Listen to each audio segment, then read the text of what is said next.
What follows is not a script, but footage from my front porch last Tuesday. My mother hissed at my sister to fake her tears, while my father practiced his apology 3 times to sound remorseful. They rehearsed for 14 minutes to manipulate the daughter they exiled 5 years ago. Unaware, my camera recorded every calculated whisper. When I opened the door, I did not cry. I smiled, because I knew exactly why they had returned. My name is Brielle Kensington. If there is one thing 32 years on this earth and 5 years in the cutthroat world of crisis management have taught me, it is that silence is rarely empty. It is usually heavy with things left unsaid, or in my case, things waiting to be recorded. It was 7 o'clock in the evening on a Tuesday. Boston was drowning under sheets of freezing rain that turned the cobblestones of Beacon Hill into slick, black mirrors. Inside my apartment, the world was dry, temperature-controlled, and meticulously curated. I was reviewing a press release for a tech CEO who had inadvertently insulted a minor European nation on social media when my phone buzzed against the marble countertop of the kitchen island. It was a single, aggressive vibration that cut through the soft jazz playing in the background. I glanced at the screen. A banner notification from my security app sat there, glowing with benign urgency, motion detected at front door.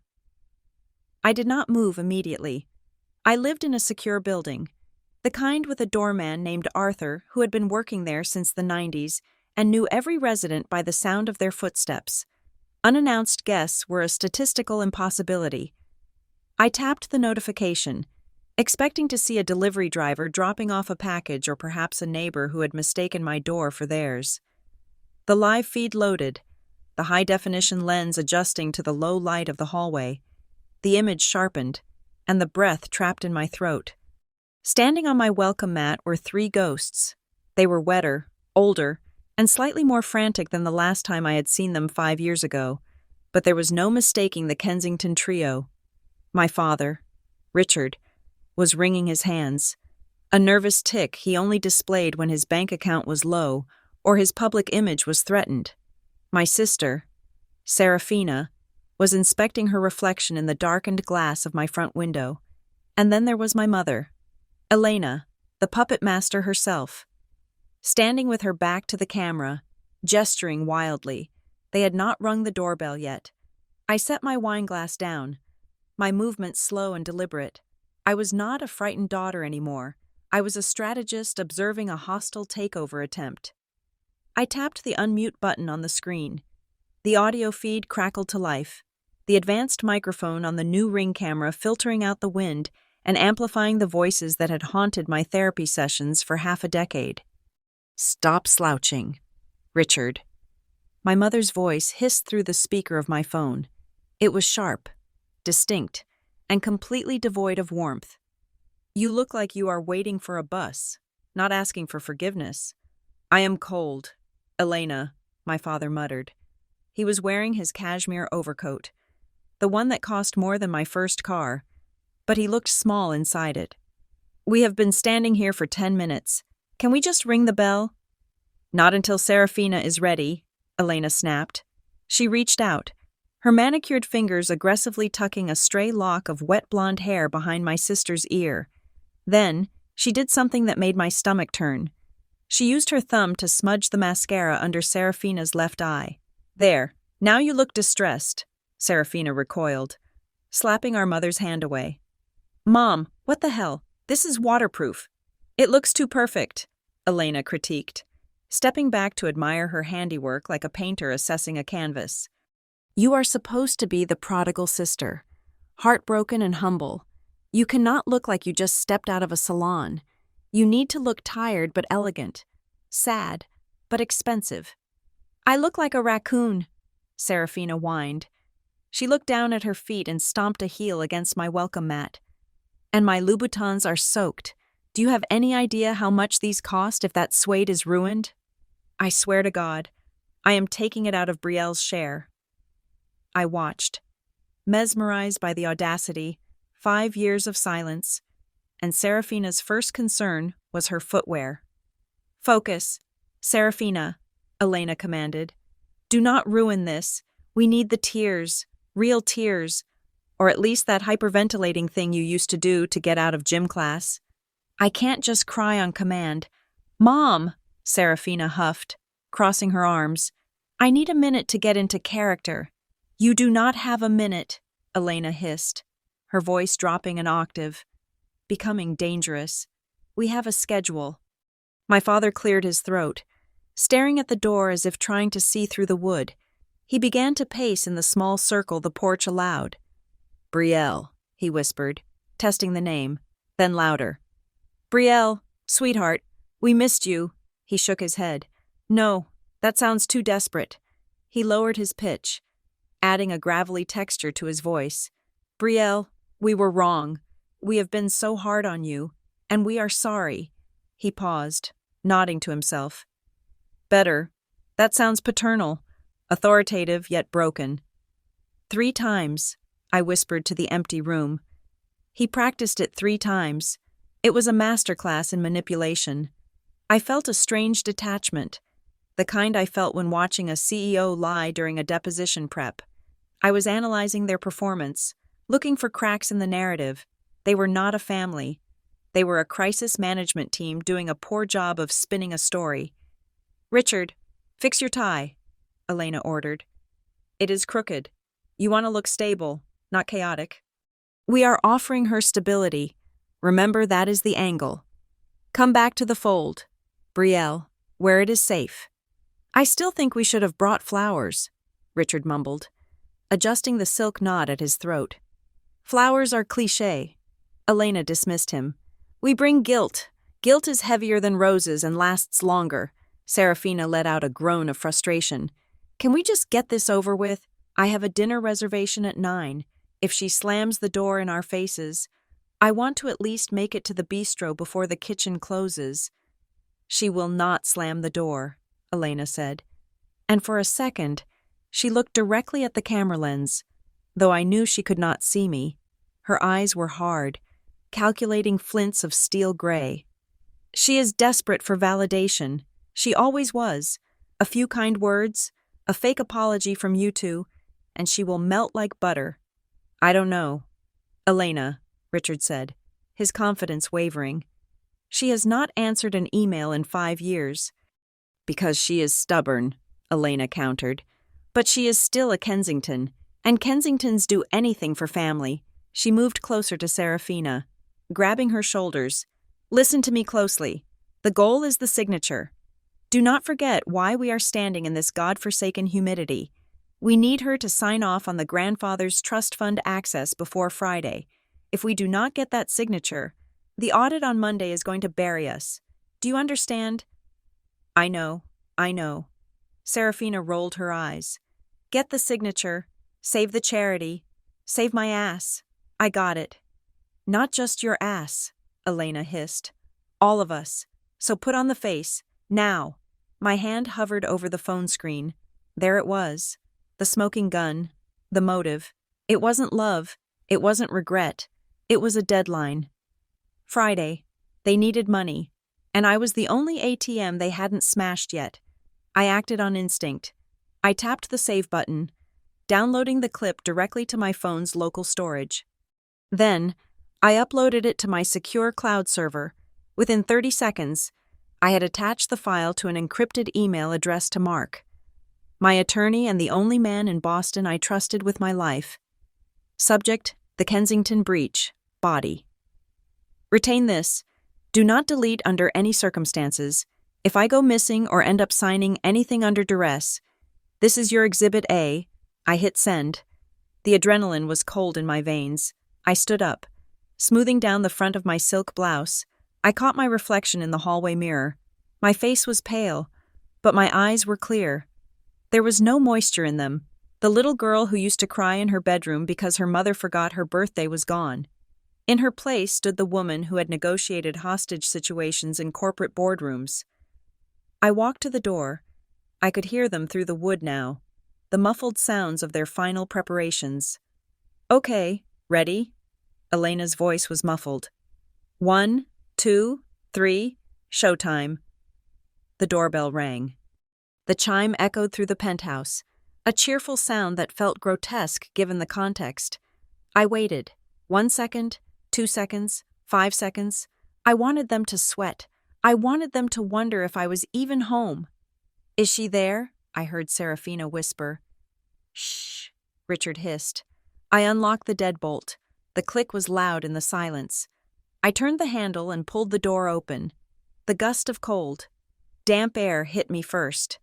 Carrying the scent of rain and expensive perfume Chanel No. 5, my mother's signature scent, it smelled like my childhood, cold and floral. They were arranged in a tableau of perfect misery. Serafina was slightly behind my mother, looking down at her hands, her shoulders slumped in a posture of practiced defeat. My father was in front, his hat in his hands, his face arranged into the mask of the grieving patriarch. My mother stood tall, but with a softened expression. Her hands clasped together as if in prayer. As soon as the door opened, the performance began. "Brielle," my father choked out, his voice trembling exactly as he had rehearsed. "Oh, thank God. Brielle, my little girl." He took a step forward, arms opening for an embrace. I did not move. I did not step back, nor did I step forward. I simply stood there, blocking the entrance with my body. I planted my feet firmly, my posture rigid. I looked him dead in the eye, and then I smiled. It was not a warm smile. It was the smile I used when I fired a corrupt executive. It was the smile I used when I told a board of directors that their stock had tanked. It was an industrial grade, high wattage, completely empty smile that did not reach my eyes. "Richard," I said, my voice steady and pleasant. "Elena, Serafina." I used their first names. I saw the flinch ripple through them like an electric shock. I had never called them anything but Dad and Mom. My father halted mid-step, his arms dropping awkwardly to his sides. "Brielle, we just wanted to see you." "We missed you so much, darling." My mother jumped in, her voice thick with emotion. She stepped forward, trying to bypass the awkwardness my father had stumbled into. "It has been too long. Look at you. You look thin." She reached out to touch my arm. I didn't flinch, but I shifted my weight just enough that her hand landed on empty air. "I am in peak physical condition. Actually, Pilates 3 times a week." Serafina lifted her head. The mascara smudge was perfect. "Brielle, please, can we just come in? It's freezing out here, and we just want to talk. We want to be a family again." "A family," I repeated the word, tasting it. "That is a lovely concept." "We made mistakes," my father recited his line, hitting the bass notes just as he had practiced. "I was too strict. We were all under so much pressure, but we realized that nothing is more important than you. We are sorry. We are so sorry." It was a flawless delivery. If I hadn't watched the dress rehearsal 2 minutes ago, I might have believed it. I leaned against the doorframe, crossing my arms over my chest. I didn't invite them in. I just looked at them.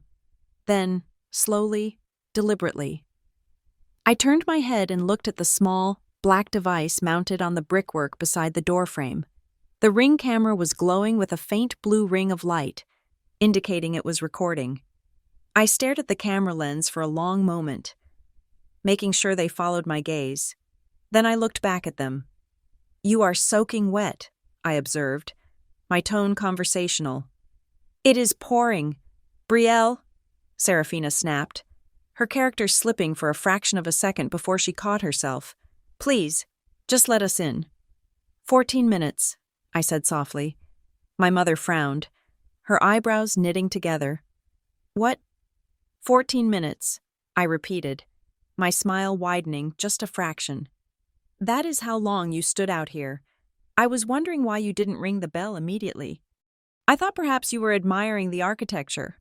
The color drained from my father's face. He glanced nervously at the camera I had just stared at.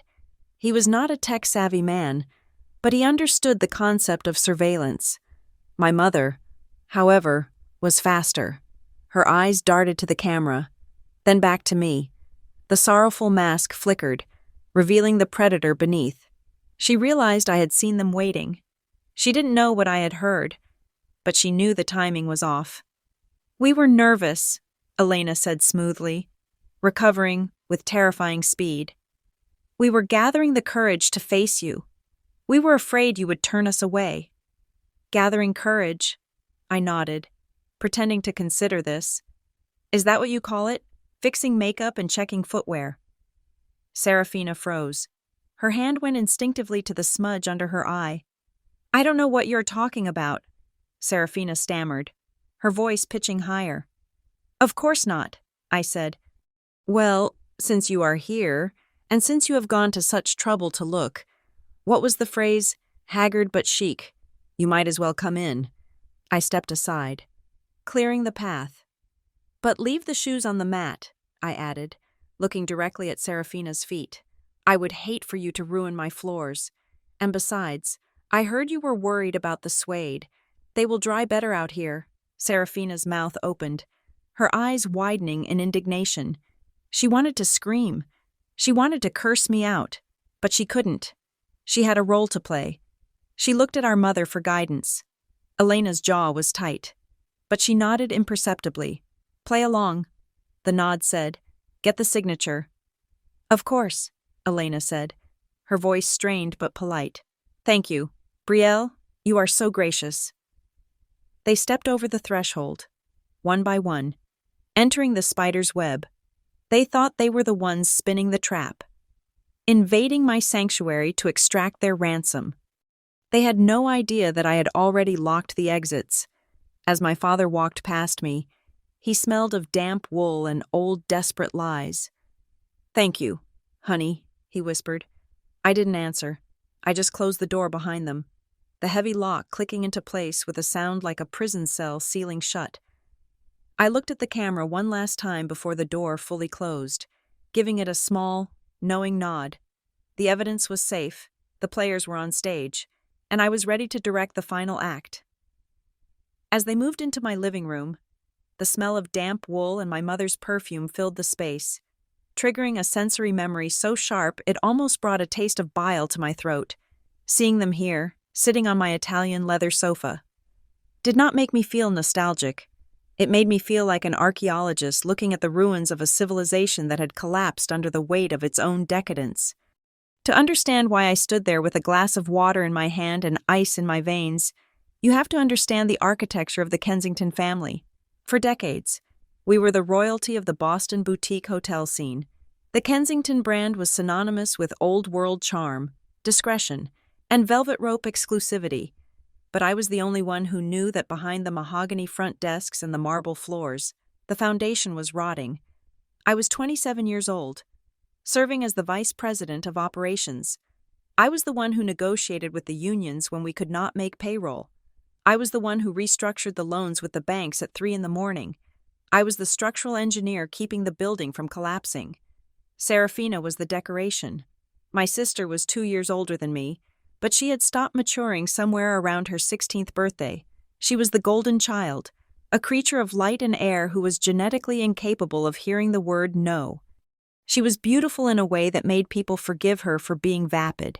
She spent her days attending luncheons, shopping for clothes she would wear once, and curating an Instagram feed that cost more to maintain than the GDP of a small island nation. And my parents, they were the curators of the museum. Their only job, as they saw it, was to keep the lights on and the exhibits polished. They did not care that the debt was mounting. They only cared that the gala invitations were printed on the correct cardstock. The collapse happened on a rainy Tuesday, distinctively similar to this one. It was 2 a.m. when the call came. Serafina was hysterical. She had been at a party in Cambridge, celebrating her unofficial engagement to the son of a prominent senator. The ring was not on her finger yet, but the press release was already drafted in my mother's head. This marriage was supposed to be the merger that saved the Kensington Empire. It was political protection and financial injection all in one. Serafina had driven home. She was drunk. She had hit something when I arrived at the family estate in Beacon Hill that night. The air was thick with panic. Serafina was curled up on the chaise lounge in the library, sobbing into a silk throw pillow. She smelled like a distillery. My father was pacing the length of the Persian rug, and my mother was staring into the fireplace, her face a mask of terrifying calculation. The car was in the garage. The front bumper was shattered. There was paint transfer. It was a hit and run. She had clipped a parked vehicle and panicked, driving off before anyone could see her license plate. It was a felony. If the police connected her to it, the scandal would be instantaneous. No senator would let his son marry a woman with a mugshot. "We have a problem," my father said, not looking at me. "We have a solution," my mother corrected him. She turned slowly to face me.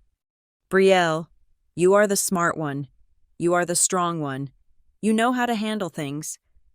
I thought they wanted me to call our lawyer. I thought they wanted me to manage the press. "I can call Henderson," I had said, pulling out my phone. "We can get ahead of this. Maybe plead it down to reckless driving if we turn her in now." "No," my mother said. Her voice was soft, reasonable, and utterly insane. "Serafina cannot have a record. Not now. The engagement party is in 2 weeks. This would destroy her life. She is fragile. Brielle, she cannot survive prison. She cannot survive the shame." I looked at them, confused. "Then what do you expect to do?" "You," my father said. He finally looked at me, and his eyes were wet. "You were driving the car." The silence that followed that sentence lasted for 5 years. "Excuse me," I whispered. "It makes sense," my mother said, stepping forward, her hands pleading. "You are the serious one. You are the businesswoman. People expect you to be stressed, to be overworked. If you say you were tired, that you misjudged the turn, that you panicked, it is just a traffic violation for you, a mistake. But for Serafina, it is a character flaw. It is the end of her future." They did not ask me to take the blame to save her from jail. They asked me to take the blame to save her engagement, to save their social standing, to save the merger. "I will not do that," I said. My voice was shaking, but my answer was clear. "I have worked my whole life to build my reputation. I am not going to ruin it because Serafina decided to drive drunk." Serafina wailed from the sofa. "See? She hates me. She wants to ruin me."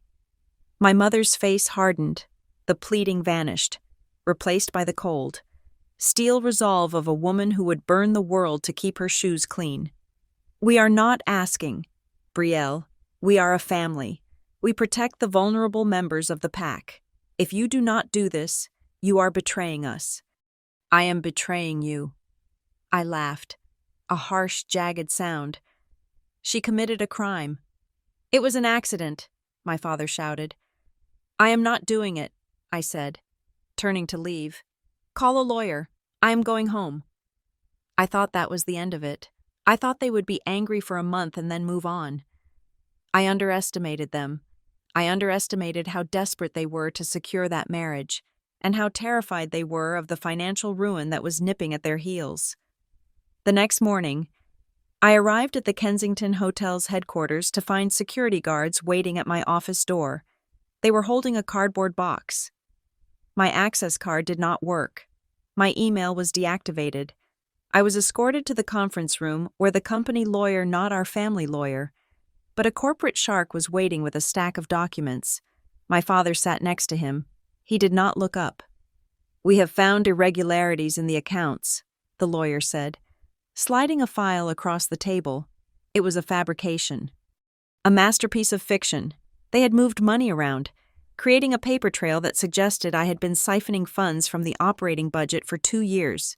It was sloppy, but it was enough to create probable cause. "We are willing to handle this internally," the lawyer said, reciting the script my mother must have written. "Mr. and Mrs. Kensington do not wish to press charges against their own daughter. However, you will resign immediately. You will sign a non-disclosure agreement regarding all family and company matters, and you will vacate the company apartment by noon." I looked at my father. "You are framing me for embezzlement to protect her." "We are protecting the family," my father mumbled. "If you had just helped your sister, we would not have to do this. You forced our hand. Brielle, You left us no choice. That was the wound. Not the request, but the retaliation. They were willing to brand me a thief, to destroy the career I had built with my own blood and sweat, just to keep Serafina's reputation spotless. I was the sacrificial lamb, slaughtered not for a god, but for a wedding invitation. I signed the papers, not because I was guilty, but because I knew I could not fight them. They had the money, the connections, and the narrative. If I fought, they would drag it out in court, and the headline would be, "Kensington daughter steals millions." Even if I won, I would be unhireable. I left with one suitcase. I lost my job. I lost my apartment.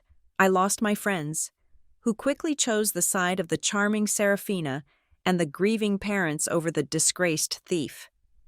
I spent the first 6 months in a studio apartment in a neighborhood where the police sirens were a lullaby. I was depressed, yes, but mostly, I was angry, and anger, I discovered, is a much more efficient fuel than sadness. I realized something during those long, lonely nights. My family was not unique. The world was full of people like them, powerful, reckless entities who created disasters and then looked for someone else to clean up the mess. They needed a janitor. So, I became the best janitor in Boston. I applied to a boutique firm called Vanguard Crisis Solutions. During the interview, the CEO asked me about the gap in my resume and the rumors about my departure from Kensington hotels. I looked him in the eye and said, "I know exactly how a lie is constructed, because I watched the best architects in the city build one around me. I know where people hide the bodies. I know that when a CEO says no comment, it means they are guilty. And I know that if you hire me, I will never let a client of yours be the victim of a story like mine, or if they are the villain, I will make sure no one ever finds out." He hired me on the spot. For 5 years, I worked, I did not date, I did not take vacations. I took the anger I felt toward my father and turned it into relentless efficiency.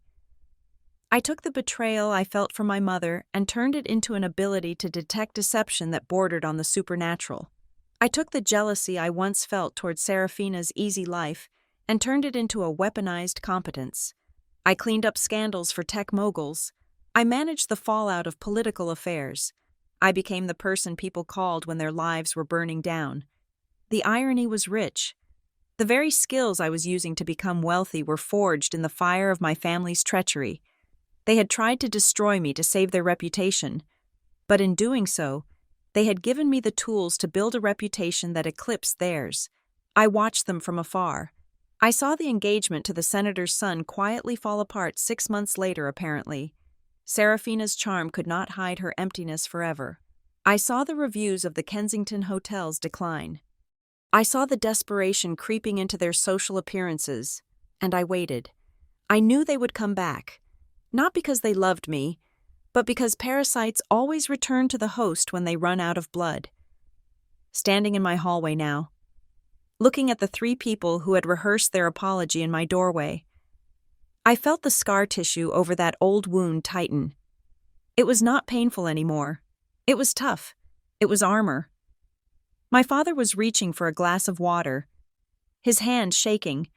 My mother was scanning the room, appraising the art on my walls, calculating its value. Serafina was checking her phone, probably making sure her followers didn't know she was in the enemy's camp. They saw the daughter they had discarded. They did not see the shark they had created. They thought they were walking into a family reunion.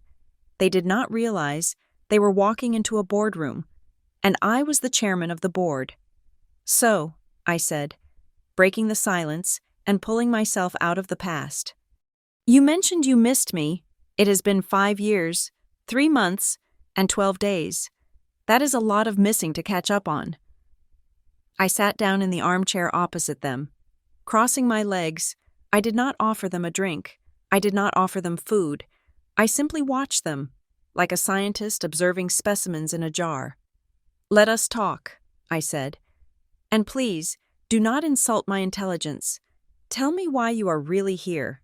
Before I dissect the conversation that followed in my living room, I need to explain the fortress I had built that they were currently polluting with their presence. My life in Boston is not just comfortable, it is curated for peace. My penthouse overlooks the Charles River, a view that costs more per square foot than most people earn in a decade. It is a space of clean lines, neutral tones, and absolute silence. I have a circle of friends who are brilliant, driven, and refreshingly honest surgeons, architects, artists, people who value me for my mind, not my pedigree. We drink wine that we buy ourselves. We talk about ideas rather than gossip, and not one of them knows the full story of why I changed my last name on my social media profiles to simply K for 5 years. The Kensington frequency had been static to me. I had blocked their numbers on every carrier. I had set up filters that sent their emails directly to a digital incinerator. I did not follow them. I did not ask about them. When mutual acquaintances brought them up at parties, I would simply smile and say, "I believe they are doing well," before pivoting the conversation to the bond market or the latest gallery opening. Ignorance was bliss. Until 7 days ago. It started with a text from Julian, an old friend from my prep school days, who now sat on the board of several major philanthropic organizations.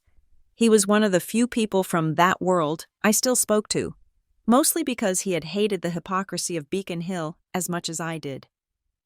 Text from Julian. Hey B. Off the record, have you heard the whispers about the Kensington Foundation? People are saying the gala next week is a desperate pass. Rumor is the liquidity is drier than a martini. That single message was the pebble that started the avalanche. I did not panic. I did not call my parents. I did what I do for a living. I investigated. At Vanguard Crisis Solutions, I have access to databases that make a standard background check look like a Google search. I pulled the public records on the Kensington properties.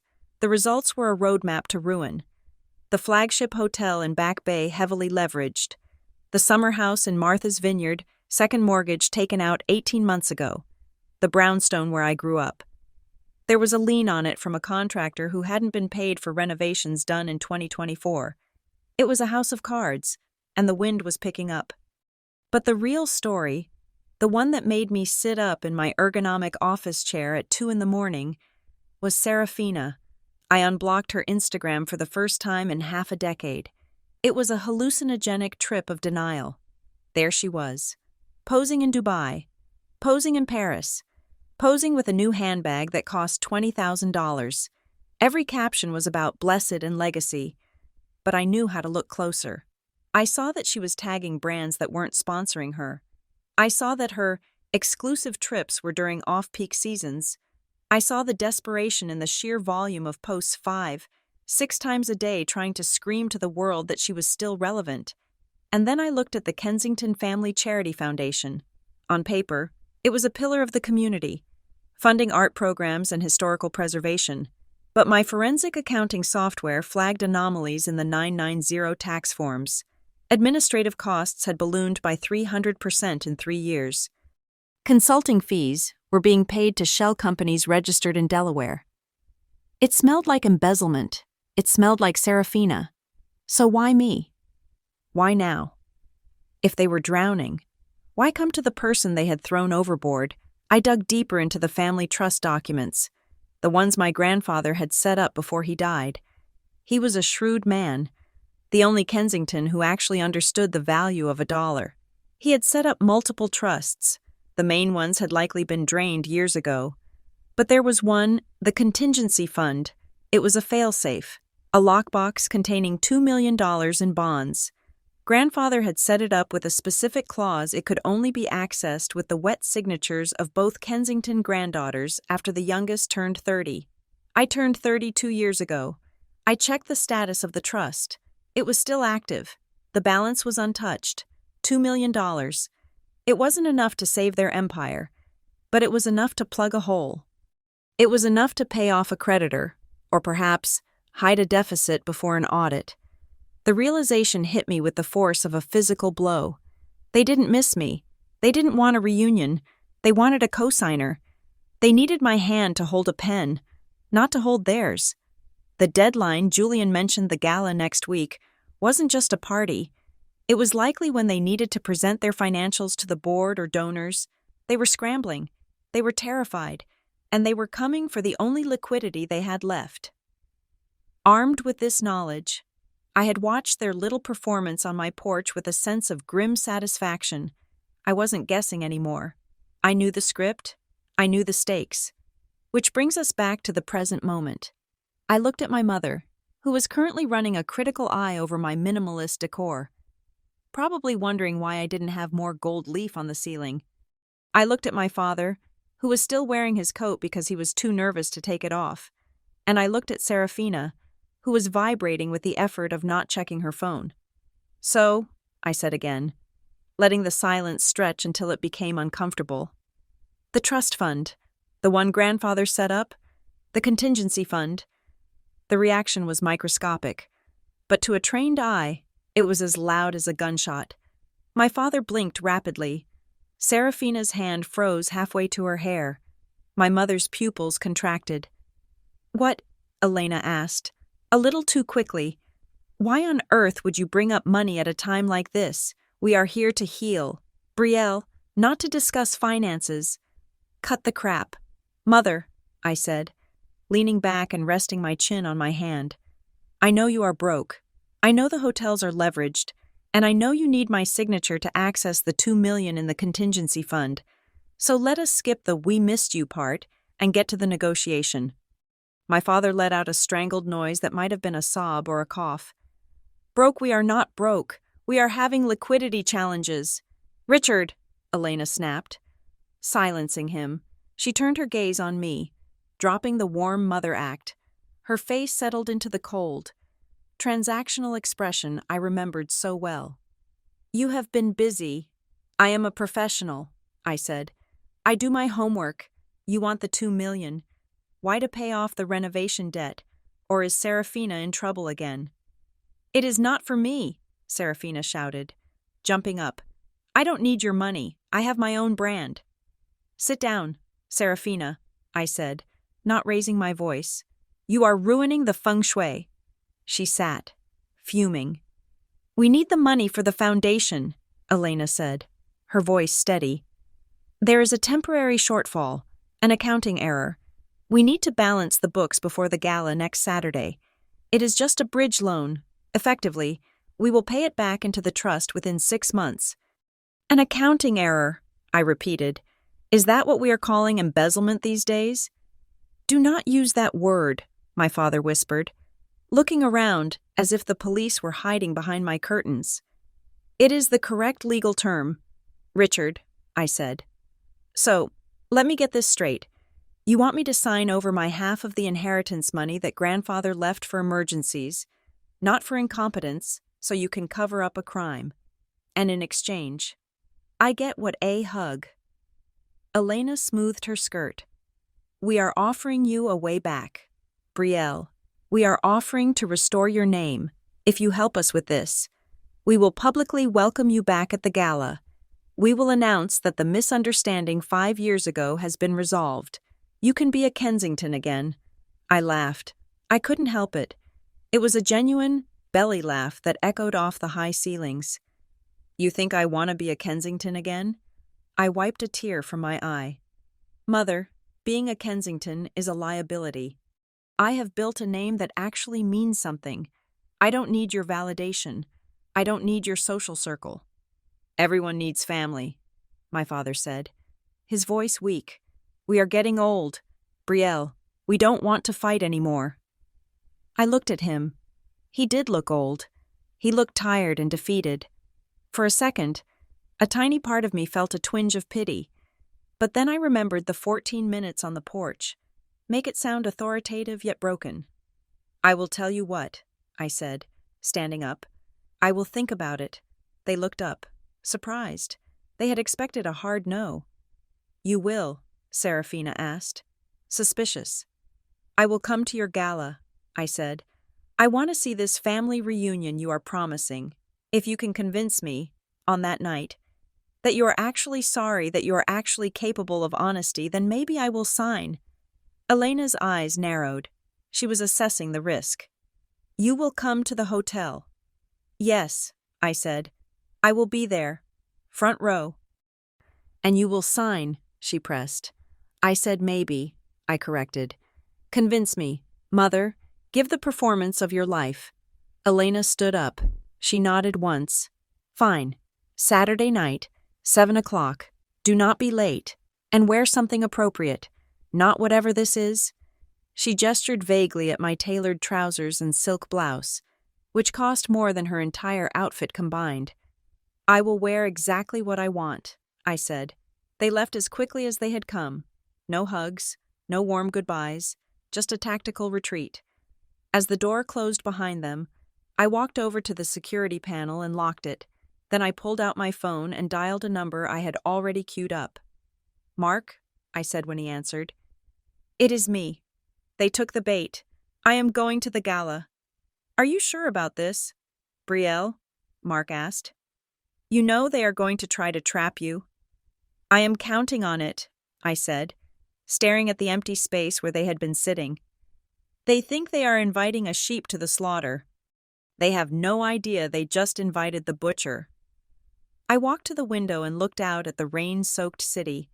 The game was on. They wanted a signature. I was going to give them a reckoning. The door was locked. The wet coats were hung, though I noticed Elena hesitated before letting her trench coat touch my hanger. As if checking for dust, and we were seated. My living room is a study in intentional minimalism, a single Noguchi coffee table, 2 Barcelona chairs, and a sprawling sectional that cost more than my first year's salary at Vanguard. There are no family photos, no cluttered knickknacks, just space. Space is the ultimate luxury in Boston, and I had plenty of it. My mother, Elena, did not sit immediately. She prowled. She moved through the room with the critical eye of an appraiser, her gaze lingering on the abstract painting above the fireplace. It was an original, a chaotic splash of crimson and charcoal by an up-and-coming artist from Berlin. I saw her mental calculator clicking. She was trying to determine if I was renting the lifestyle or owning it. It is spacious, Elena said finally, smoothing her skirt as she perched on the edge of the armchair. She didn't lean back. Elena Kensington never leaned back. She believed good posture was a moral obligation. Though a bit cold, don't you think it lacks a feminine touch? But I suppose you always did prefer function over form. It is efficient, I replied, taking the seat opposite them. And it is mine, every square inch of it. Serafina was sitting next to Richard on the sofa. She had crossed her legs at the ankle, a pose drilled into us since debutante classes. She looked around the room, her eyes darting to the hallway where she probably assumed my bedroom was, likely wondering if I had a closet full of things she could borrow. I like it, Serafina lied, her voice pitching up into that breathy register she used when she wanted something. It is very modern, very you. Brielle. She leaned forward, clasping her hands together. God, I have missed you. Just seeing you, sitting there, it feels like a piece of me has been missing for 5 years. I stared at her. The performance was improving. The smudge of mascara under her eye added a nice touch of vulnerability to her usual porcelain perfection. You missed me, I repeated, my tone neutral. I did, she insisted, widening her eyes. We all did. You have to believe that. The house is so quiet without you, and with the gala coming up, it just hit me. We are celebrating 50 years of the Kensington legacy, and it wouldn't be complete without you. You are part of that legacy, Brielle. 50 years, I said. A golden jubilee. That must be expensive to organize. It is going to be magnificent, Serafina gushed, momentarily forgetting her role as the grieving sister and slipping back into the socialite. We have the governor coming, the entire board. But she caught herself, dropping her voice to a whisper. It will not mean anything if my sister isn't there standing next to me. My father, Richard, made a sound in his throat, a wet, rattling cough that sounded painful. He pulled a handkerchief from his pocket and dabbed at his lips. He looked paler than I remembered, his skin having a grayish undertone that matched the Boston sky outside. Your sister is right, Richard said, his voice raspy. I know we made mistakes. Brielle, terrible mistakes. I look back at that night 5 years ago, and I don't recognize the man I was. I was stressed. I was scared, but that is no excuse. He looked up at me, his eyes watery. I just want to fix it. I want us to be a family again. Let the past sleep. Honey, please. It was a compelling argument. The let the past sleep line. It is the favorite mantra of abusers and manipulators everywhere. They always want amnesty without restitution. They want the slate wiped clean, not because they have changed, but because they don't want to do the hard work of scrubbing it themselves. I will get some water, I said abruptly. Standing up, I needed a moment, not to compose myself, but to let them sweat. I walked to the kitchen island, which was open to the living room, allowing me to keep them in my peripheral vision. I filled 4 crystal glasses with filtered water. No ice. I placed them on a silver tray. As I poured, I watched them in the reflection of the oven door. As soon as my back was turned, the dynamic shifted. Elena leaned in and whispered something sharp to Richard. He straightened his tie, looking annoyed. Serafina quickly checked her phone, her thumbs flying across the screen, before shoving it back under her thigh as I turned around. I carried the tray back and set it on the coffee table. Water, I said. I would offer wine, but I recall Serafina has a sensitivity to tannins. Or is that only when she is driving? The room temperature seemed to drop 10 degrees. Serafina flinched, her hand jerking toward the glass before pulling back. That was unnecessary, Elena said, her voice clipped. Was it? I sat back down, picking up my own glass but not drinking. I just held it, swirling the liquid. You come into my home after 5 years of radio silence. You stand on my porch rehearsing your lines like actors in a community theater production, and now you tell me you want to let the past sleep. I set the glass down with a sharp clink. Why now? I asked. Cut the preamble. Why today? Why not 3 years ago? Why not last month? My father let out a sigh that sounded like a tire deflating. He looked at Elena, then at me. It is my heart. Brielle, he said softly. I raised an eyebrow. Your heart. Angina. Elena supplied the diagnosis, her face arranging itself into a mask of stoic suffering. The doctors say it is stress. His blood pressure is through the roof. He had a scare last month. We almost lost him. Richard nodded solemnly. It changes a man's perspective. Staring into the abyss, I realized that if I died tomorrow, my biggest regret would be that my 2 girls were at war. I cannot rest. Brielle, I cannot sleep knowing you are out here, alone, estranged from your own blood. Mom is terrified, Serafina added, her voice trembling. She wants to see us reconcile before it is too late. I looked at Richard. He did look unwell, but my training told me it wasn't a heart condition. It was the distinct, haggard look of a man who hasn't slept because he owes money to dangerous people. The stress lines around his mouth were from clenched teeth. Not cardiac arrest. So, I said slowly, dissecting their narrative, you are here because Dad is dying, and his dying wish is for family unity. He is not dying, Elena corrected quickly, perhaps realizing that a terminal diagnosis would require medical records she didn't have. But he is frail, and time is precious. Time is indeed precious, I agreed, and so is liquidity. I watched them. I waited for the word to land. I did some reading recently, I continued, keeping my voice conversational, about the Kensington Family Trust, specifically, the contingency fund that grandfather set up in 1998. The reaction was instantaneous. It was a micro-expression, a fleeting grimace that passed over all 3 faces simultaneously. It lasted less than a quarter of a second. But it was there. Serafina's eyes widened.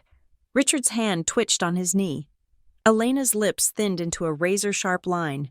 They froze. It was as if I had pulled a gun instead of a topic, but Elena, ever the professional, recovered first. She laughed a breathless, incredulous sound that sounded like glass breaking. Money, she asked, shaking her head. Oh, Brielle, really? Your father is sitting here pouring his heart out about his health, about his regrets, and you bring up a trust fund. How have you become so cynical, so transactional? I am a crisis manager, Mother, I said. My job is to be transactional, and my job is to spot a deflection. You didn't answer the question. Is this visit about the trust fund? Of course not, Richard blustered, though he couldn't meet my eyes. This is about family. This is about the gala. Ah, the gala, I nodded. The one Serafina says will be incomplete without me. But let me guess. The gala is also expensive, and perhaps the vendors are demanding upfront payments this year, and perhaps the banks have tightened the leash.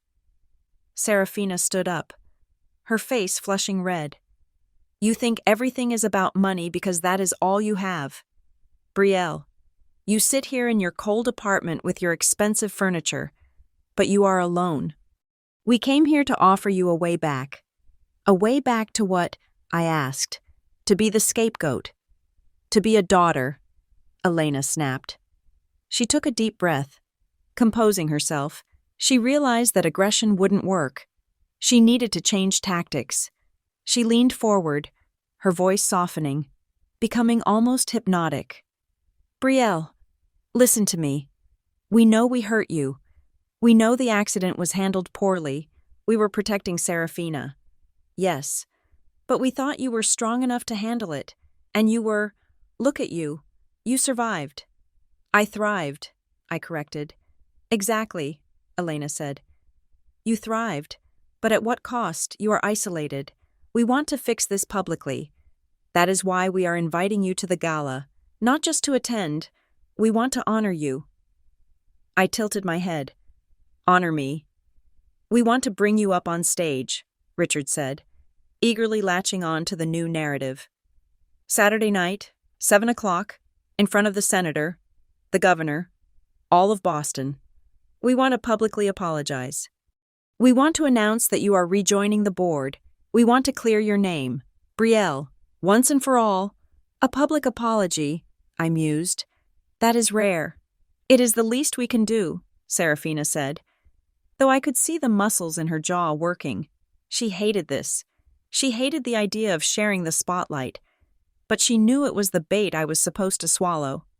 And, Elena added casually, once the family is reunited, once the legal matters of your return are settled, yes, there might be some paperwork regarding the trusts, just administrative housekeeping to consolidate the family assets, but that is secondary. The priority is the apology. There it was, the hook hidden in the bait. Administrative housekeeping. They thought I was starving for their approval. They thought that 5 years of silence had left me so desperate for Mommy and Daddy's love that I would sign away $2 million just to hear them say, I'm sorry, into a microphone. I looked at the Ring camera notification on my phone, which was sitting face up on the table. The little blue light was still blinking in my mind. I looked at Serafina, who was playing with her rings, looking anxious. I looked at Richard, who was sweating through his shirt.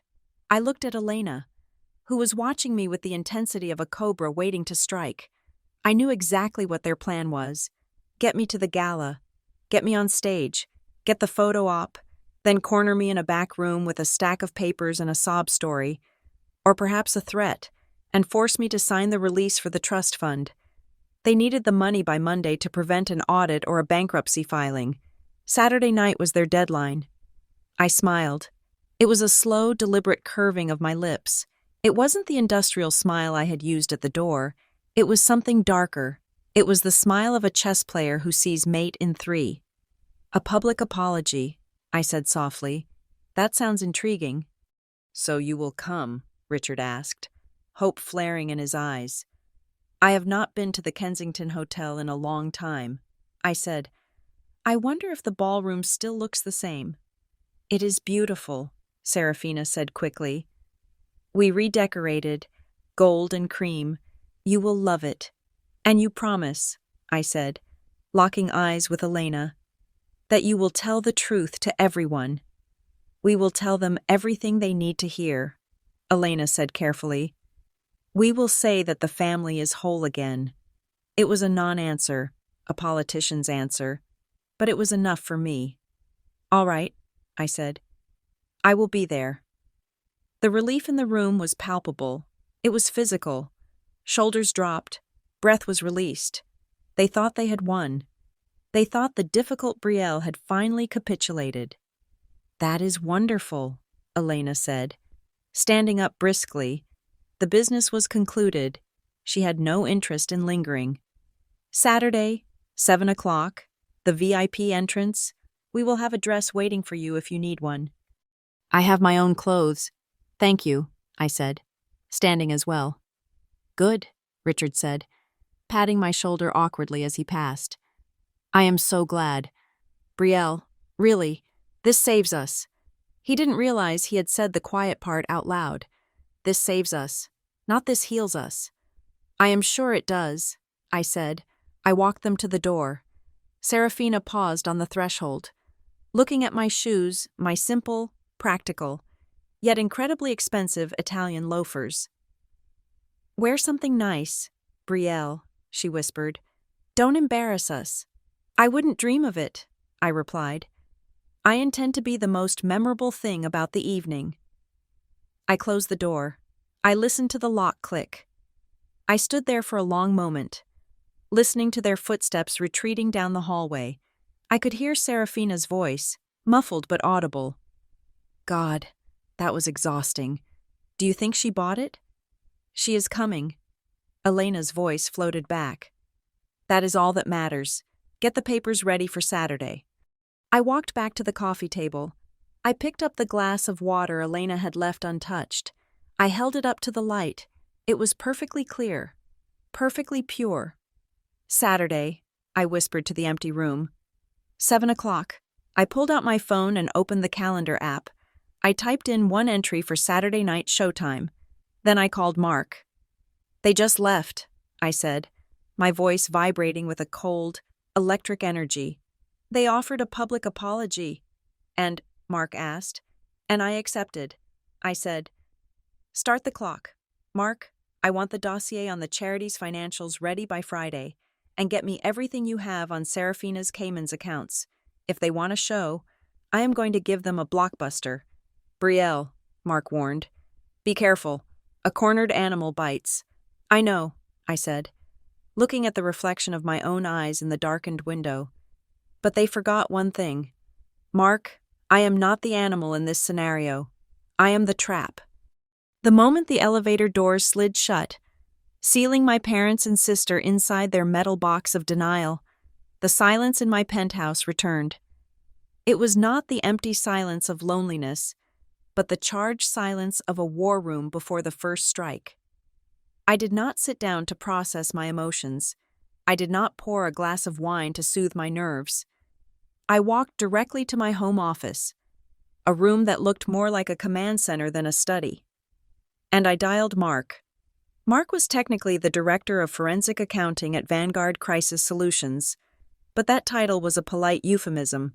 In reality, Mark was a bloodhound in a three-piece suit.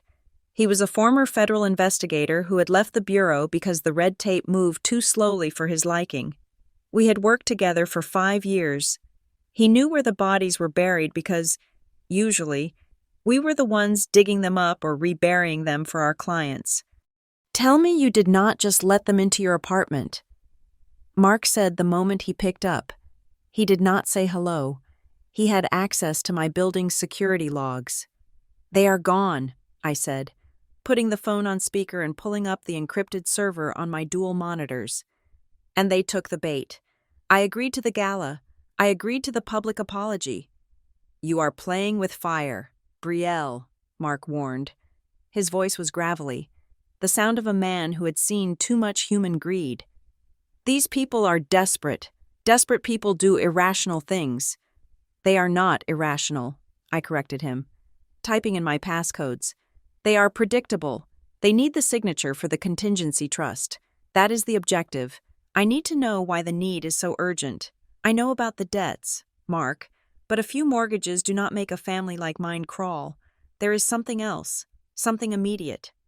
"I am already on it," Mark said. I could hear the rapid-fire clicking of his mechanical keyboard in the background. "I pulled the 990 tax forms for the Kensington Foundation an hour ago." Surface level. It looks messy. Deep dive. It looks like a crime scene. I want everything, I commanded. I want Serafina's credit card statements for the last 5 years. I want the foundation's bank records. I want to know every single transaction over $5,000 since 2021, and Mark check the dark web. If Serafina is desperate for cash, she is either being blackmailed or she has a habit she cannot feed. Give me 24 hours, Mark said. You have 12, I replied. I need to know what I'm walking into before I pick out a dress. The next 12 hours were a blur of anticipation. I went to work the next morning as usual, handling a minor PR scuffle for a biotech firm, but my mind was entirely focused on the data Mark was harvesting. At 6 o'clock in the evening, Mark walked into my office. He did not carry a laptop. He carried a thick, physical file folder in our line of work. When someone prints something out, it means they do not trust the cloud. It means the information is nuclear. He locked the door behind him and dropped the file on my glass desk. It landed with a heavy, ominous thud. You are going to want to sit down for this, Mark said, loosening his tie. He looked tired. I have seen some impressive embezzlement schemes in my time, Brielle, but your sister, she is not just a thief, she is a tornado. I opened the file. The first page was a summary of the Kensington Charity Foundation's liquidity, or rather, the lack thereof.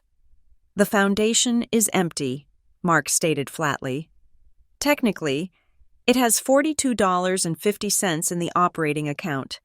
I scanned the rows of numbers. Where did it go? The annual fundraiser brings in $3 to $4 million a year. Turn the page, Mark instructed. I flipped the sheet. It was a spreadsheet detailing transfers to 3 distinct LLCs: Blue Horizon Consulting, Starlight Logistics, and Velvet Rope Events. Shell companies, I asked. Shell companies registered in the Cayman Islands, Mark confirmed. I traced the ownership. They are all owned by a holding company called SK Holdings, SK, Serafina Kensington. She was paying herself, I murmured, tracing the lines with my finger. Consulting fees, event planning fees, logistics for events that never happened. $3.5 million in the last 18 months, Mark said. She drained the charity dry. For what? I looked up at him. Clothes trips. Even Serafina cannot wear $3 million worth of shoes. Turn to the section marked Personal Liabilities, Mark said grimly. I flipped the tab. What I saw made my blood run cold. It was not shopping receipts. It was a log of transactions to online gambling platforms. Specifically, high-stakes crypto casinos based in Malta and Curaçao. She is a gambler, Mark said. And a bad one. She started small. Maybe 5 years ago. Blackjack. Online poker. Then she started losing. Then she started chasing her losses.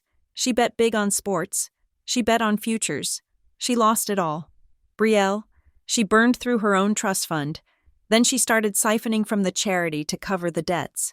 Does anyone else know? I asked. The IRS knows. Mark dropped the bomb. Or at least, their algorithms do.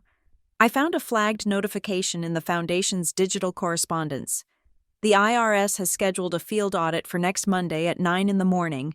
They are sending a team to review the books. I sat back, the air leaving my lungs. Monday. And the donors are sniffing around too, Mark added. There is an email here from the Thompson Group, your grandfather's oldest friend. He is asking why the scholarship checks for this semester bounced. He is threatening to go to the Attorney General if he does not get an explanation by Friday. The timeline snapped into focus with terrifying clarity. The Porch visit, the Tuesday night ambush, the deadline of the gala on Saturday. They need the $2 million from the contingency trust, I said, my voice low. If I sign on Saturday night, they can transfer the bonds on Sunday, liquidate them, and deposit the cash into the Foundation's account by Monday morning. When the auditors arrive, the balance will show $2 million. It won't cover everything, but it is enough to make it look like a clerical error rather than grand larceny. Exactly, Mark agreed. They are using your inheritance to plug the hole Serafina blew in the ship. But 2 million does not cover 3.5 million, I pointed out. They are still short 1.5 million. The auditors will see that. Mark hesitated. He looked at me with an expression I had never seen on him before. It was pity. That is where Plan B comes in, he said softly. Plan B. Mark reached into the back of the folder and pulled out a single sheet of paper. It was a printout of an email chain. I have a contact at the law firm your parents use, Henderson and Associates. Their server security is laughable. I pulled this from Henderson's private draft folder this morning. I took the paper. The subject line read, R.E., the Kensington Problem, Strategy for Liability Transfer. The email was from Serafina to the family lawyer. Henderson. It was dated 3 days ago. Henderson. If Brielle agrees to come to the gala, we need the paperwork ready, not just the trust release. I need the appointment documents backdated. We need to show that she was appointed as the Chief Financial Officer of the Foundation effective January 1st, 2025. If we can get her signature on the acceptance form, we can argue that the transfers to the shell companies were authorized by her. She has the financial background. It makes sense that she would be managing the investments. If the IRS prosecutes, the paper trail needs to lead to her. Not me. I cannot go to prison. Henderson, make sure the indemnity clause protects the rest of the board. She is the sacrifice. Make it happen. Serafina. My hands did not shake. I did not cry. I read the email twice, then I read it a third time. I felt a sensation that was almost like vertigo. It was the feeling of the floor dropping out from under you, revealing a pit of spikes you had known was there all along. They weren't just stealing my money. They were stealing my freedom. They were planning to do it again, just like the car accident 5 years ago. They were going to lure me in with promises of love and reconciliation. Get my signature on a document I wouldn't read closely enough because I was blinded by tears of joy, and then frame me for $3.5 million of embezzlement. Serafina would walk away free, the tragic sister whose brilliant but corrupt sibling had ruined the family charity. My parents would play the victims again, and I would go to federal prison for 20 years. They are going to frame me, I said. My voice was so calm it frightened me. They are going to pin the entire theft on me. Brielle, Mark said urgently, you cannot go to that gala. We take this to the FBI now. We have the evidence. We can bury them before Saturday. I looked up at him. If we go to the FBI now, it becomes a legal battle. My parents will hire expensive defense attorneys. They will claim the email was hypothetical, or that I hacked it. They will drag it out for years. Serafina might get a slap on the wrist, but she will spin it. She will play the victim. She always does. So what do you want to do? Mark asked. I looked at the email again. She is the sacrifice. I want to destroy them, I said.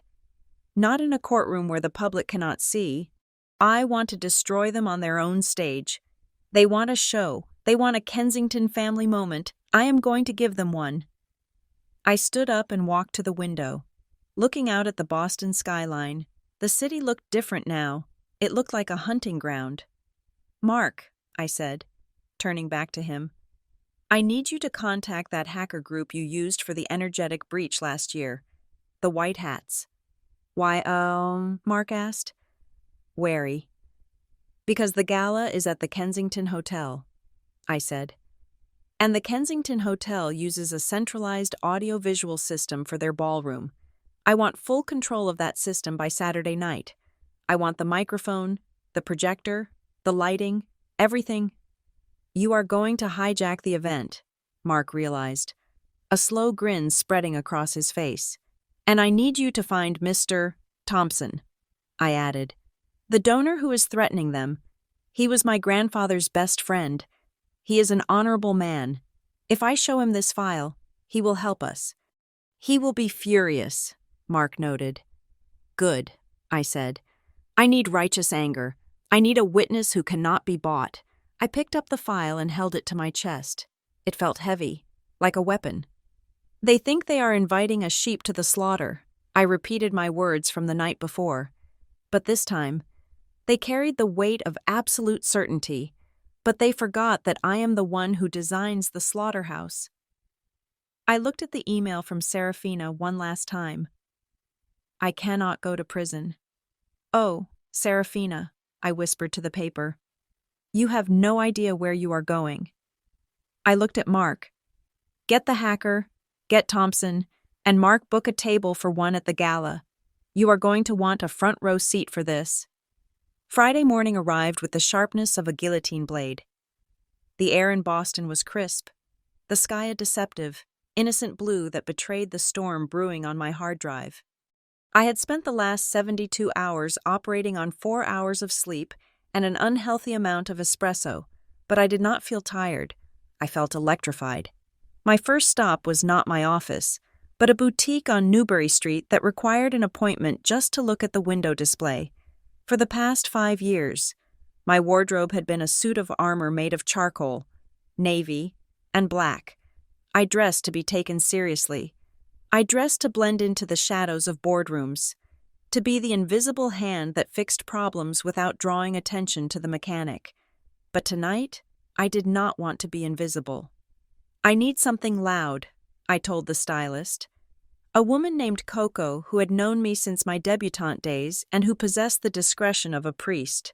Loud, Coco raised an eyebrow, her hand hovering over a rack of sensible beige silk. You haven't bought anything brighter than a midnight blue since 2019. I am not going to a funeral. Coco, I said, walking past the beige. I am going to an execution, and I want to be the one holding the axe. I pulled a dress from the back of the rack. It was red, not a polite, demure burgundy, and not a cheerful cherry. It was blood red, scarlet, the color of a warning flag. The fabric was heavy silk crepe that draped like liquid metal, with a neckline that plunged just enough to be dangerous and a structure that suggested I didn't need a spine because the dress would hold me up. It is aggressive, Coco noted, touching the fabric. Perfect, I said. Wrap it up? While the dress was being steamed, I sat in the plush velvet chair and opened my laptop. The second phase of my preparation was less glamorous, but far more damaging. I had a list. Mark had not just found the financial discrepancies. He had found the bodies. Metaphorically speaking, I spent the next 3 hours making phone calls. I did not call as Brielle Kensington, the estranged daughter. I called as Brielle Kensington, the crisis manager. First was the florist, a small business owner in South Boston, who had provided the arrangements for Serafina's birthday party 2 years ago. The invoice was for $12,000. It had never been paid. Serafina had blocked her number. I am compiling a file for a fraud investigation, I told the florist, keeping my voice professional. I understand you have an outstanding balance with Ms. Kensington. If you provide me with the original invoice and the correspondence where she promised payment, I can ensure it is included in the legal proceedings. The florist was crying by the end of the call. She sent the files within 5 minutes. Then there was the personal assistant, a young girl fresh out of college whom Serafina had fired for incompetence after accusing her of stealing a diamond earring. Mark had found the police report the girl filed to clear her name. The earring was found 2 days later in Serafina's own purse, but Serafina never apologized and never paid the girl's final month of wages. I am not asking you to testify, I assured the girl. I just need a statement. By noon, I had a digital dossier that painted a picture of Serafina not just as a thief, but as a bully, a predator who used the Kensington name to crush people she viewed as insects. It was crucial collateral. If my parents tried to spin the narrative that Serafina was a victim of an addiction, I would release these testimonials to show that her cruelty was a sober choice. At 1 o'clock, I had the most important meeting of the day. I walked into the Algonquin Club, the smell of old leather and cigar smoke wrapping around me like a familiar blanket. This was the sanctuary of Boston's old money, a place where deals were made in hushed tones over single malt scotch. Mr. Arthur Thompson was waiting for me in the library. He was 82 years old, a titan of industry who had been my grandfather's best friend. He had taught me how to play chess when I was 7. He was the only man in the world my father feared. "Brielle," he said, standing up with some difficulty as I approached. His eyes were sharp, intelligent, and currently filled with concern. "It has been too long, my dear." "It has, Uncle Arthur," I said. Using the childhood honorific, I kissed his cheek and sat down. "Your father tells me you are reconciling," Thompson said, studying my face. "He says you are coming to the gala tomorrow to take your place on the board." He seemed relieved. "He is relieved because he thinks I'm going to save him," I said. I did not sugarcoat it. I placed the black folder Mark had given me on the table between us. Thompson looked at the folder, then at me. "What is this?" "This is the reason the scholarship checks bounced, Arthur," I said. "This is the reason the foundation has $42 in the bank." He opened the folder. I watched him read. I watched the blood drain from his face. Replaced by a flush of righteous indignation, he read the bank transfers. He read the gambling logs. He read the email from Serafina to the lawyer plotting to frame me. When he looked up, his hands were trembling, not from age, but from rage. "They did this," he whispered. "Richard knew." "Richard and Elena are arranging the frame-up," I said. "Serafina is the architect, but they are the builders.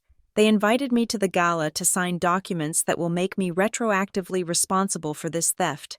They are going to sacrifice me to the IRS on Monday morning." Thompson closed the folder with a snap that sounded like a gunshot in the quiet library. "I will call the district attorney immediately. I will have them arrested tonight." "No," I said, reaching out to cover his hand. "Please, not yet." "Why?" he demanded. "They are planning to destroy you, Brielle. Because if you arrest them tonight, they will spin it," I explained calmly. "They will say it is a misunderstanding. They will blame the accountants. They will use their connections to bury the story. Serafina will go to rehab, cry on television, and be back in society in 6 months." I leaned in closer. "I need to cut the head off the snake. Arthur, I need to do it in front of everyone. I need the board, the donors, and the press to see who they really are. I need you to wait until tomorrow night." Thompson looked at me. He saw the cold determination in my eyes. He saw the granddaughter of the man he had respected more than anyone. "What do you need me to do?" he asked. "Just attend," I said. "And when the truth comes out, do not let them interrupt me. Ensure security stands down." He nodded. "You have my word. And Brielle, your grandfather would be proud of you. He always said you were the only one with a spine." I left the club feeling a weight lift off my chest. I had the moral authority on my side now. The final piece of the puzzle was the technology. At 4 o'clock, I met with a young man in a coffee shop in Cambridge. He wore a hoodie and looked like he hadn't slept in a week, which was the standard uniform for the best hackers in the city. Mark called him Zero. "The Kensington Hotel uses a Creston of V system," Zero said, tapping on his tablet without looking up. "It is centralized. The podium microphone, the projector, the house lights. They are all controlled by a server in the basement. It is protected by a firewall." "Can you breach it?" I asked. Zero snorted, a sound of pure professional disdain. "It is a hotel, lady. Their password is probably password 123. I was inside their system 10 minutes after Mark sent me the IP address." "Good," I said. "I need a remote override. I want to be able to control the projector and the audio from my phone." "Done," he said. "I wrote a script. I will send you a link. When you click it, the hotel's control booth gets locked out. You become the admin. You can play video, audio, cut the lights, whatever you want. It is foolproof. And if they try to pull the plug..." "I routed the signal through 3 different proxies," Zero said, finally looking at me with a grin. "Unless they have an axe to physically chop the cables, you own that room." I slid an envelope across the table. It contained $5,000 in cash. "Thank you." My phone buzzed as I walked back to my car. It was a text from Elena. Elena, darling. Just a reminder for tomorrow. Please bring your passport and social security card. The lawyers need to verify your identity for the stock transfer. It is just standard procedure for the SEC. We are so excited to see you, XOXO. Mom. I stared at the screen. The audacity was breathtaking. Stock transfer. They were not even trying to be subtle. They needed my passport to notarize the fraudulent appointment documents. They needed my social security number to list me as the liable officer on the tax forms. I typed back, my thumbs moving steady and slow. Brielle. Of course. Mother. I have everything prepared. I wouldn't want to hold up the paperwork. See you at 7. I tossed the phone onto the passenger seat. The sun was setting now, painting the city in shades of bruised purple and angry orange. I drove back to my penthouse, the silence of the car amplifying the thrumming of my heart. When I got home, the apartment was dark. I didn't turn on the lights. I walked to the window and looked out at the city lights. There was one last thing I had to do, the most painful thing. I opened the Ring app on my phone. I scrolled back to Tuesday. I found the 14-minute video file. I had watched it a dozen times, but always with a forensic eye analyzing the lies, the timing, the objective. Now, I watched it as a daughter. I watched my mother smudge dirt on my sister's face. I watched my father practice his sad voice. I watched them complain about the cold while plotting to steal my life. I looked for a flicker of hesitation. I looked for a moment where my father might have said, "Are we sure we should do this? She is our daughter." I looked for a moment where my mother might have looked at the door with longing instead of greed. There was nothing. There was only calculation. There was only the cold, hard math of survival. To them, I was not a person. I was a resource. I was a signature. I was a scapegoat. I felt a tear, hot and sharp, slide down my cheek. I let it fall. It was the last one. I wiped my face with the back of my hand. The sadness evaporated, leaving behind something crystallized and unbreakable. The little girl who wanted her parents' approval was dead. She had died on that porch, listening to them rehearse their lies. The woman who remained was not a daughter. She was a reaper. I walked to my closet and unzipped the garment bag. The red dress spilled out like a pool of blood. I ran my hand over the silk. Tomorrow night, the Kensington family would get their reunion. They would get their show. They would get their headline. But they were not writing the story anymore. I went to bed early. I slept soundly, without dreams. It was the deep, restorative sleep of a hunter who knows that the traps are set. The weapons are sharpened, and the prey is already walking toward the pit. The Kensington Hotel ballroom was a masterclass in deception. To the untrained eye, it was a palace of gold leaf, Austrian crystal, and velvet drapery that smelled of old money and fresh lilies. To me, it looked like the stateroom of the Titanic 5 minutes before the iceberg hit. It was 7 o'clock on Saturday evening. The air was thick with the humidity of 1,000 expensive perfumes and the collective ego of Boston's elite. Waiters in white gloves moved like ghosts through the crowd, carrying trays of champagne that cost more per bottle than the hourly wage of the entire kitchen staff combined. I arrived in a black limousine that I had hired for the evening. I could have driven my own car, but tonight was about theater, and the leading lady does not park her own vehicle. When the doorman opened the door, I stepped out onto the red carpet. The flashbulbs went off immediately, a blinding staccato of white light. I was wearing the red dress, in a sea of safe black tuxedos and pastel gowns. I looked like an open wound. The silk crepe clung to my body like a second skin, the color so vibrant it seemed to absorb the light around it. I had paired it with diamond drop earrings, real ones, bought with my own money and a vintage clutch. My hair was pulled back into a severe, sleek chignon that exposed my neck and shoulders. As I walked toward the entrance, the conversation in the foyer died. Heads turned. I saw the whispers ripple through the crowd like a contagion. Is that her? Is that the thief? She looks expensive. I kept my chin high. I did not smile. I walked with the rhythmic, predatory gait of a woman who owns the pavement beneath her feet. Serafina was waiting in the receiving line inside the grand ballroom. She was wearing a pale blue gown that was clearly intended to evoke Cinderella, covered in sequins that caught the light with every breath she took. She looked innocent. She looked angelic. Then she saw me. Her smile faltered for a fraction of a second. Her eyes raked over my red dress, and I saw the naked jealousy flare in her pupils. She hated that I was thin. She hated that I was beautiful. But mostly, she hated that I was stealing focus on her night. But she was a professional. She recovered instantly, forcing her mouth into a wide, glistening smile. "Brielle," she squealed, loud enough for the governor's wife standing nearby to hear. Before I could react, my parents descended upon me. "My darling," Elena cried out. She was wearing emerald green, looking like a viper in silk. She threw her arms around me, pulling me into a suffocating embrace. Her body was rigid, her muscles tense. It was not a hug, it was a restraint. "Smile," she hissed into my ear, her voice low and venomous. "The photographer from the Globe is at your 3 o'clock. I pulled back and smiled, flashing my teeth. "Hello, Mother. You look remarkably preserved." "Richard, get over here," Elena commanded, linking her arm through mine so tightly I could feel her nails through the silk. My father shuffled over. He looked better than he had at my apartment, likely due to a fresh layer of stage makeup and perhaps a beta blocker.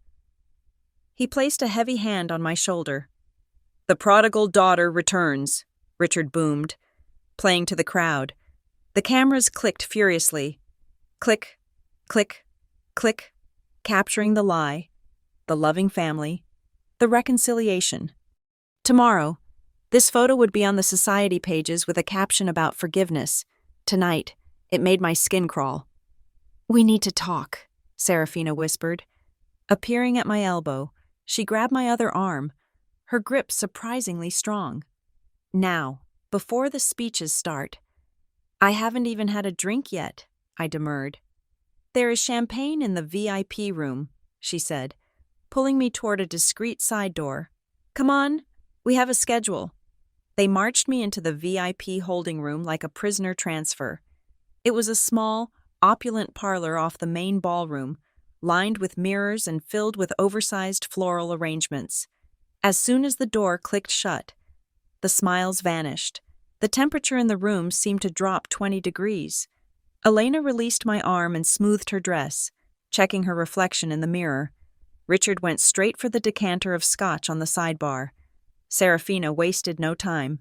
She walked to a small console table and picked up a leather folder. "Okay," she said, her voice brisk and businesslike. "Here's the deal. We announce you are back. We announce you are taking over the financial oversight of the foundation to ensure transparency moving forward. It makes you look like the responsible one."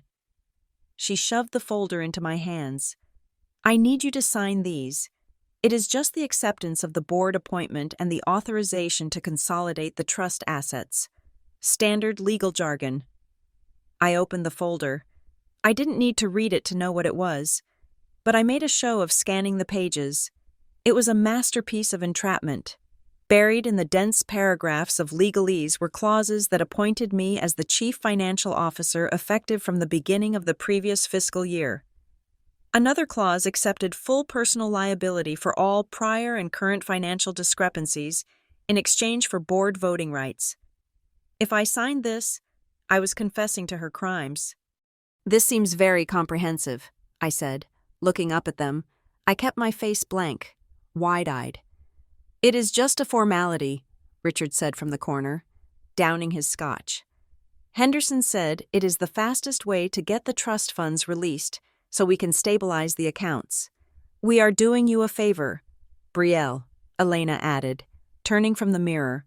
"We are giving you a title, a position. You will be a VP again. Is that not what you wanted to be respected?" I looked at the pen.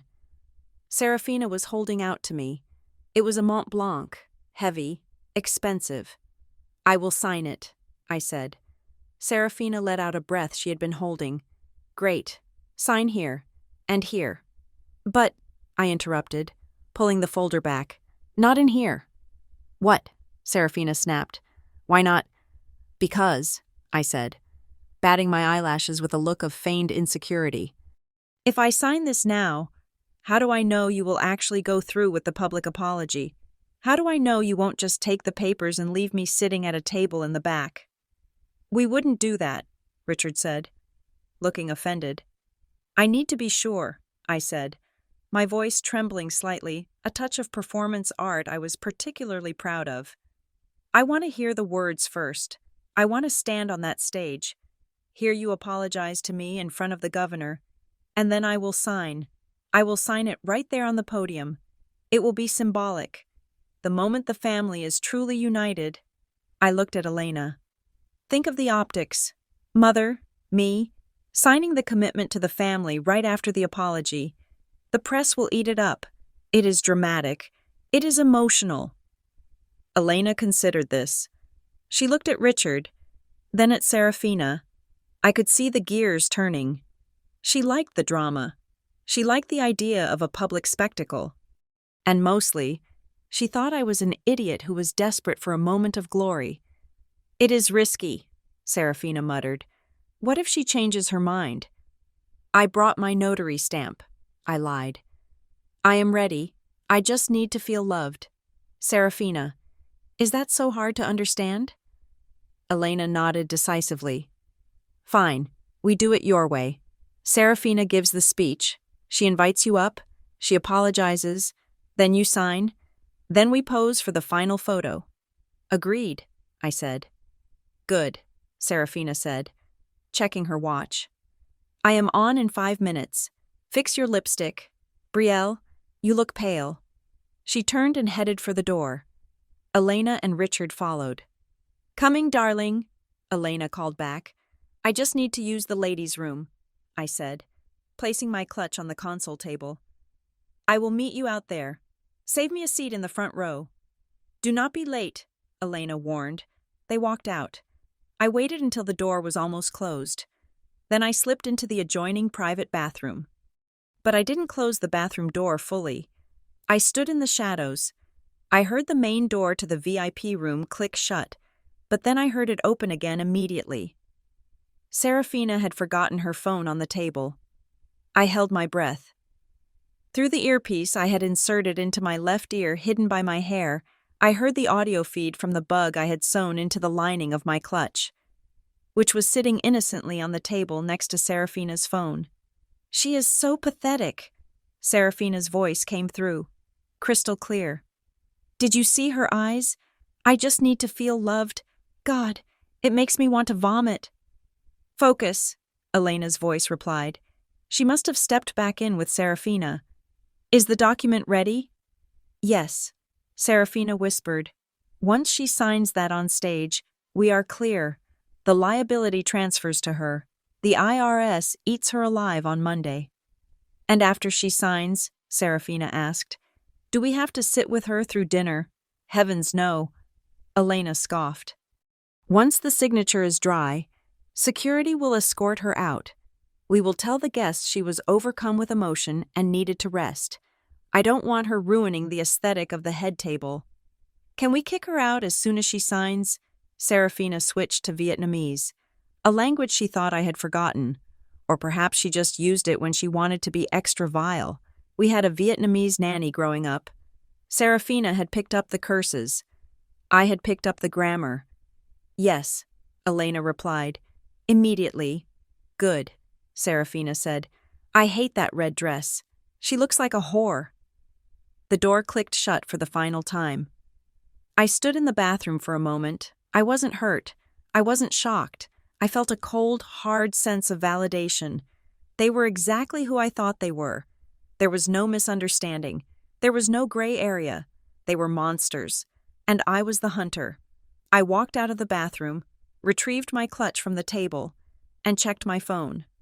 I had a message from Mark. Mark Thompson is in position. The hacker is online. We are green. I typed back. It's a go. I walked out of the VIP room and back into the ballroom. The lights had dimmed. A hush had fallen over the crowd. A spotlight swept across the room, searching for the stage.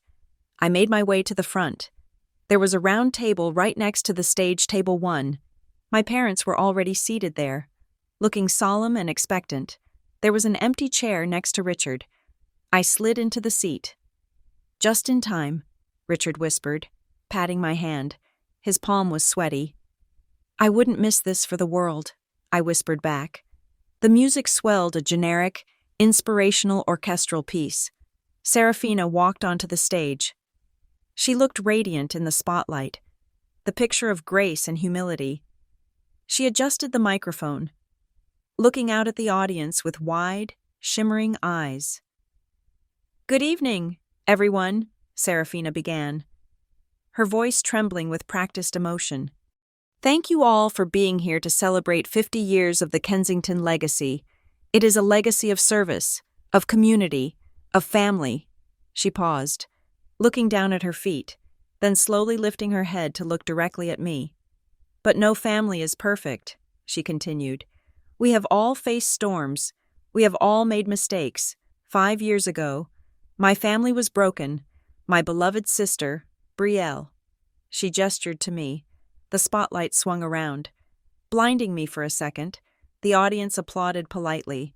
I smiled that same industrial, empty smile and nodded. "Brielle left us," Serafina said, rewriting history in real time. "She was lost. She was struggling with demons that we tried so hard to help her fight, but we failed her. We let our judgment cloud our love, and for that, I am truly sorry."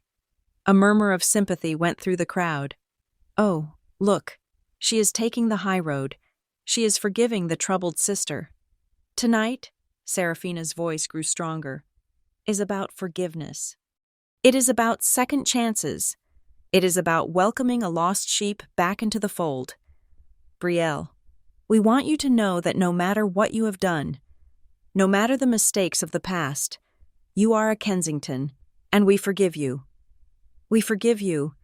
The audacity was so pure it was almost beautiful. She was publicly absolving me of the crimes she committed, cementing the narrative that I was the screw-up and she was the saint. "Brielle," she said, extending a hand, "please, come up here. Let us start over." The crowd applauded louder this time, urging me on. Elena leaned over and squeezed my arm. "Go on," she whispered. "Remember the agreement, sign the papers, and this is all over." I stood up. I smoothed the red silk of my dress. I picked up my clutch. I walked to the stairs leading up to the stage. Every step was heavy with purpose. I could feel the eyes of 600 people on me. I could see Mr. Thompson sitting at table 5, his face grim, his arms crossed. I could see the security guards flanking the exit. I walked up the stairs. Serafina stepped back to give me the microphone. A smug look of triumph plastered on her face. She held the folder in her other hand, ready to spring the trap. I took the microphone. I did not take the folder. I turned to face the audience. The lights were bright, but I could see them. The rich, the powerful, the judges and the politicians. I looked at Serafina, then I looked at my parents in the front row. I pulled my phone from my clutch. I tapped the screen once. The link Zero had sent me activated. In my earpiece, I heard a small chime. "System override active." I smiled. A real smile this time. "Thank you, Serafina," I said into the microphone. My voice was steady, magnified by the speakers to fill every corner of the room. That was a very creative version of events. Serafina's smile froze. "You speak of forgiveness," I continued, pacing slowly across the stage. "You speak of truth. I think that is a wonderful theme for the evening. Truth." I looked down at my phone and tapped the screen again. "But words can be cheap," I said, "especially in this family. So, before I sign anything, I think we should watch a little home movie." "Brielle, what are you doing?" Serafina hissed, stepping forward. "Stick to the script." "I am rewriting it," I whispered to her. Then I spoke to the tech booth at the back of the room, knowing that the poor sound engineer was currently frantically trying to figure out why his console was locked. "Lights, please," I said. I pressed the play button on my phone. Behind me, the massive projection screen that had been displaying the Kensington logo flickered. The gold crest vanished. In its place, a high-definition video feed appeared. It was grainy, black and white night vision, but the faces were unmistakable. It was my front porch. The date stamp in the corner read, Tuesday, January 20th, 7:14 p.m. The audience went silent. On the screen, giant versions of Elena and Richard appeared. The audio boomed through the ballroom's concert-quality speakers. Serafina, act deeper. Don't wipe your tears like that. You look like you're rubbing your eyes from sleepiness. The voice was Elena's. It was sharp, cruel, and undeniable. I saw Elena in the front row gasp, her hand flying to her throat. We miss you. Brielle? The on-screen Richard practiced, his voice dropping. We were wrong. We are sorry. Then, the coup de grace. Remember, the goal is her signature on the trust fund before Friday. Don't screw this up. A collective gasp ripped through the room. It was the sound of 600 illusions shattering at once. Serafina lunged for me. Turn it off. Turn it off. Right now. She grabbed for the microphone, but I stepped aside, and she stumbled in her high heels, nearly falling. I am not done, I said calmly. I tapped my phone again. Ready? I texted Mark. The video cut, but the audio remained. Can we kick her out as soon as she signs? The recording from the bathroom, taken only 5 minutes ago, echoed through the hall. Yes, immediately. I looked at the crowd. Ladies and gentlemen, I said, my voice cutting through the rising murmur of chaos. Welcome to the real Kensington legacy. The silence that followed the recording was not the respectful silence of a gala audience. It was the vacuum of a room where all the oxygen had been sucked out by the sheer force of the truth. For 3 seconds, nobody moved. The audio of Serafina's voice saying, "Can we kick her out as soon as she signs?" seemed to echo off the crystal chandeliers, bouncing around the gold-leafed walls like a trapped bird. Then, the explosion happened. It started with Serafina. The angelic facade she had curated for 30 years cracked, then shattered completely. She did not cry. She did not faint. She lunged. "You bitch!"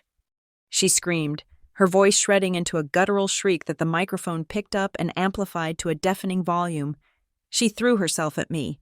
Her hands curled into claws, aiming for my face. She wanted to scratch the truth out of my eyes. But I had spent 5 years in corporate warfare, and I had taken kickboxing classes to manage the stress. I didn't panic. I simply pivoted on my heel. Stepping to the left, Serafina, propelled by her own momentum and the instability of her 6-inch heels, stumbled past me. She caught herself on the podium, knocking over a vase of white lilies. The vase crashed to the floor, water and glass exploding across the stage. "It is a lie," Serafina yelled, scrambling back up, her hair wild, her chest heaving. She pointed a trembling finger at me. "That is fake. She made it up. It is AI. It is a deep fake." She looked out at the audience, her eyes wide and manic. "You know me. You know I would never say that. She is jealous. She is trying to ruin the foundation." I stood perfectly still, clutching the microphone. I did not need to shout. I had the truth. And the truth is the loudest thing in the room. "AI?" I asked into the mic, my voice calm, almost bored. "That is an interesting theory, Serafina, but I think everyone here recognizes the sound of your voice, and more importantly, they recognize the vocabulary of your greed." "Cut the mic, my father." Richard roared from the front row. He was on his feet now, his face a terrifying shade of purple. The benevolent patriarch mask was gone. In its place was the desperate, cornered man I had seen on the porch. He was waving his arms frantically at the sound booth in the back. "Turn it off," Richard bellowed. "I said turn it off. This is unauthorized security. Get her off the stage." I looked back at the sound booth. The engineer was holding his hands up in surrender, shaking his head. He couldn't do anything. My hacker, Zero, had locked the system down tight. I was the captain of this ship now. Two large security guards in dark suits started moving from the side of the room. They were contracted by the hotel. Big men who were paid to handle drunks, not family vendettas. They looked uncertain, glancing between my screaming father and me standing calmly on the stage. "Remove her," Elena screeched. She was gripping the tablecloth so hard her knuckles were white. "She is trespassing. She is mentally unstable." The guards took a step toward the stairs. This was the moment. If they dragged me off stage now, the narrative would shift. I would be the crazy daughter causing a scene. I needed a shield. I didn't have to look for him. He was already moving. At table 5, directly in the path of the security guards. Mr. Arthur Thompson stood up. He did not move fast. He was 82 years old and walked with a cane, but he rose with the authority of a mountain rising from the sea. He stepped into the aisle, planting his cane firmly on the carpet, blocking the guard's path. "Stand down." "Mr. Thompson said. His voice wasn't loud, but it carried the weight of 50 years of philanthropy. He was the biggest donor in the room. He was the man whose name was on the hospital wing down the street. The lead guard stopped, confused. "Sir, Mr. Kensington requested." "Mr. Kensington is a liar," Thompson said, his voice cutting through the chaos like a knife. He turned his gaze to my father. "Richard, sit down. If you have nothing to hide, let the girl speak." "Arthur," my father pleaded, sweat pouring down his face. "Please, she is sick. She is trying to destroy the family." "She is the only one making sense," Thompson shot back. He looked at the guards again. "If you touch her, I will sue this hotel into the bedrock. Let her finish." The guards froze. They looked at the hotel manager, who was cowering in the corner. The manager frantically shook his head. "Do not touch the billionaire." The guard stepped back, retreating to the wall. I looked at Mr. Thompson. He gave me a single, sharp nod. "Finish it." I turned back to the audience. They were rapt. 600 of Boston's elite were watching the best show of their lives. No one was eating, no one was checking their phones. They were witnessing a public execution, and they couldn't look away. "Thank you, Mr. Thompson," I said. I looked at Serafina, who was now sobbing theatrically near the fallen flowers, trying to play the victim card one last time. "My sister says I am lying." I addressed the crowd. "She says the video was fake. She says the audio was manufactured. And honestly, in this day and age, maybe you could believe her. Maybe you think I am just a bitter woman with a good video editor." I paused, letting the doubt hang there for a second. "But," I continued, "there is one thing that cannot be faked.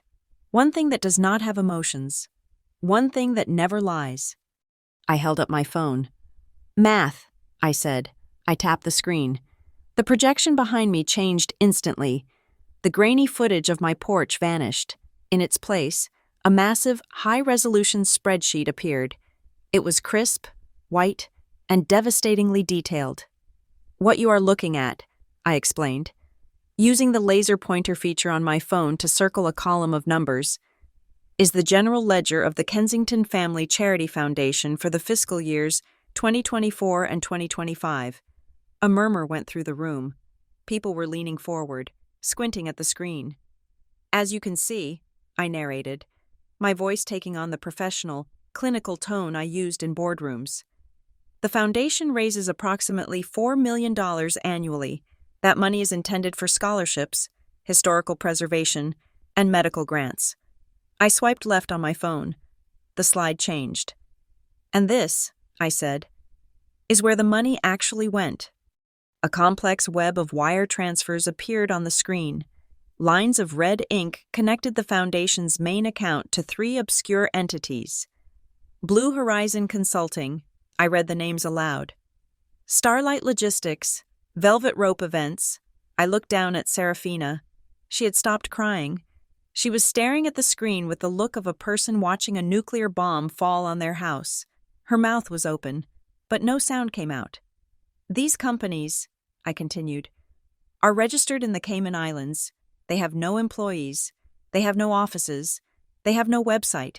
But over the last 18 months, The Kensington Foundation has paid them exactly $3,542,000 in consulting fees. The crowd gasped. This wasn't gossip anymore. This was a felony. $3.5 million, I repeated slowly. Gone, vanished from the charity that you all generously supported tonight. Lies, Elena shrieked from the front row. She was trying to stand up, but her legs seemed to have failed her. She was clawing at the tablecloth. Those are legitimate expenses. We hired consultants. Did you? I asked. Let us see who owns these consulting firms. I tapped the screen again. A document appeared. It was a certificate of incorporation from the Cayman Islands Registry. Director and sole beneficiary. I read the zoomed-in text. Serafina Marie Kensington. The room erupted. It wasn't just murmurs now. It was shouting. People were standing up, pointing. I saw the governor whispering frantically to his aide. I saw the senator's wife clutching her pearls. Serafina was shaking her head violently. No, that is private. You hacked my files. That is illegal.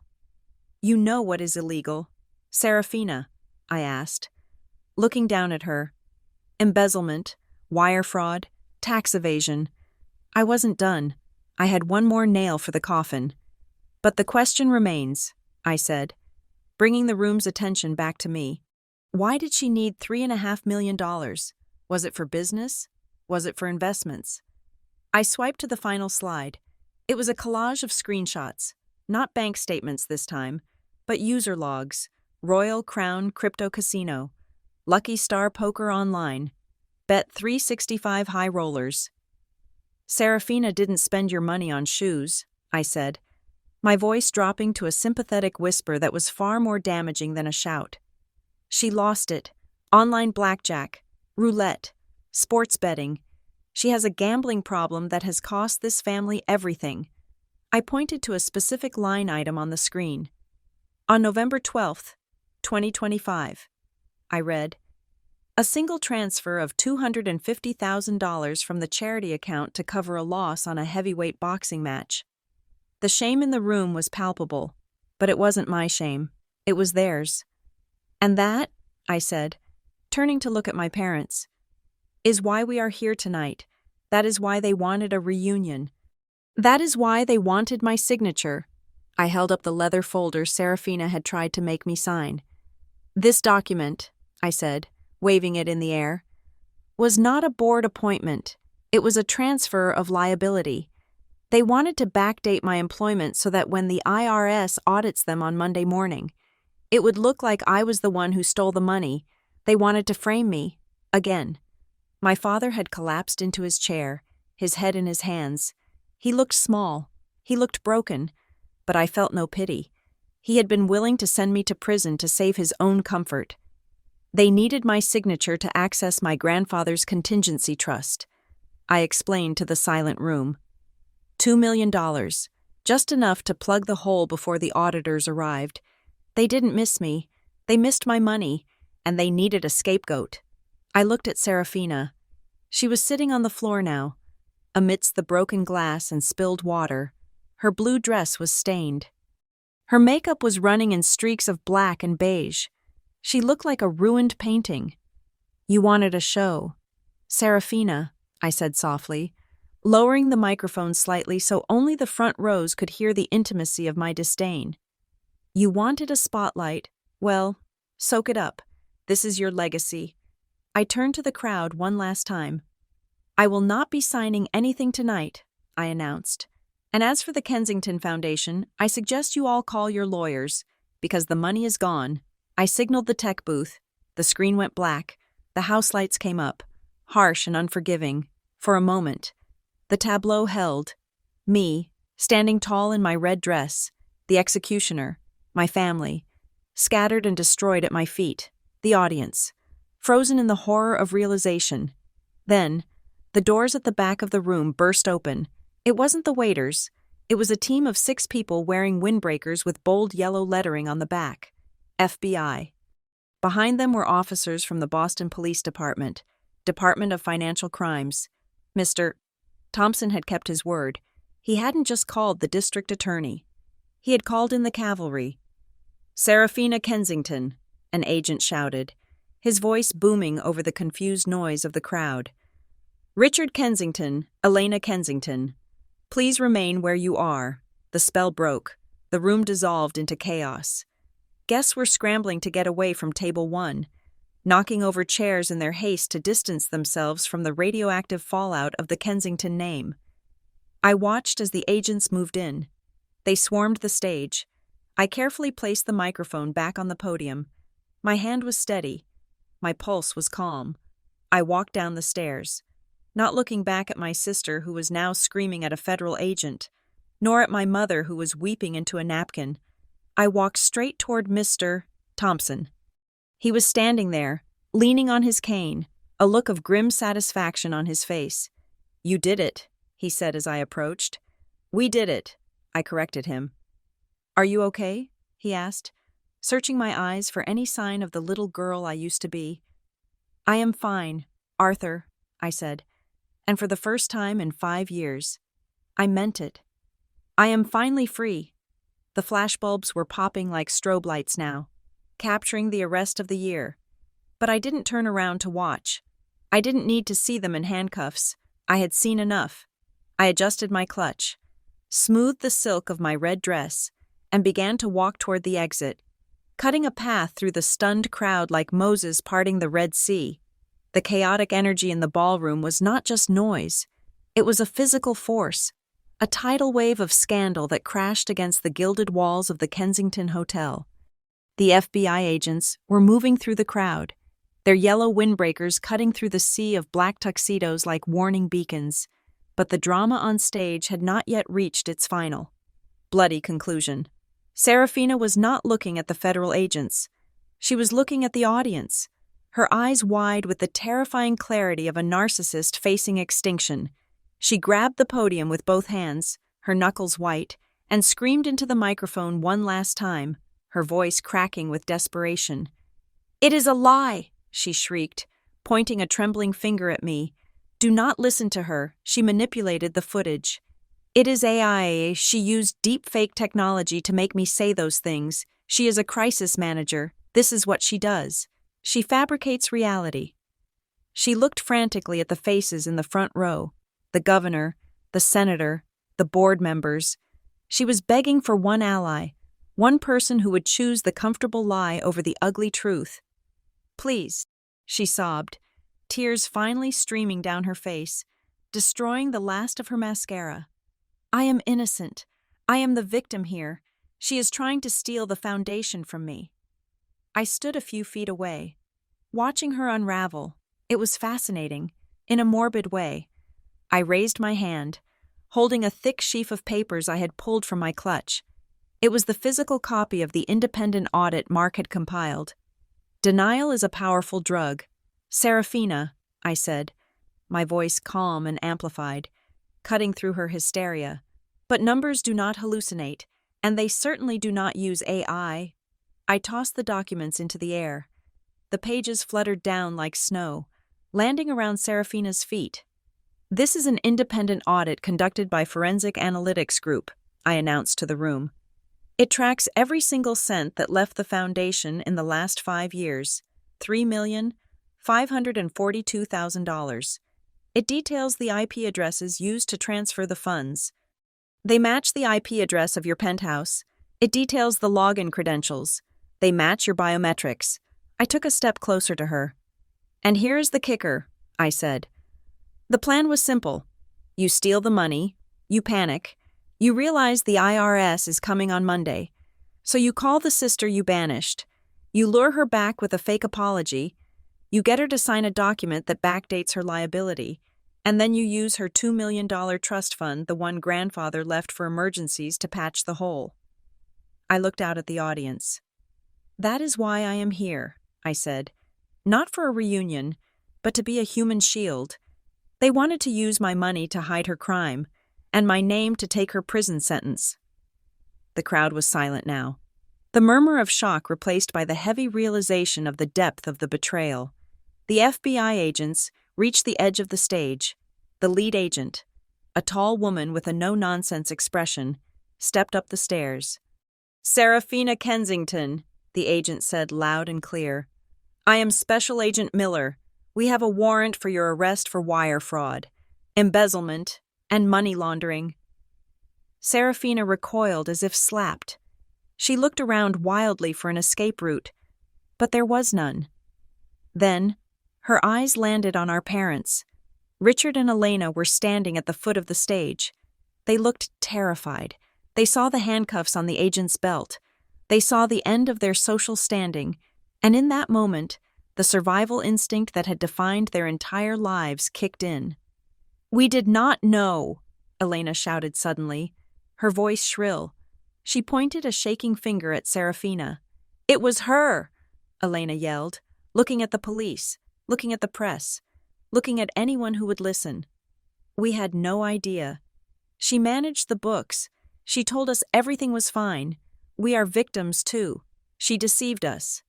My father, Richard, nodded vigorously, wiping sweat from his forehead. Yes, absolutely. We are just honorary board members. Serafina had full control. She lied to us. She stole from us, too. I watched them.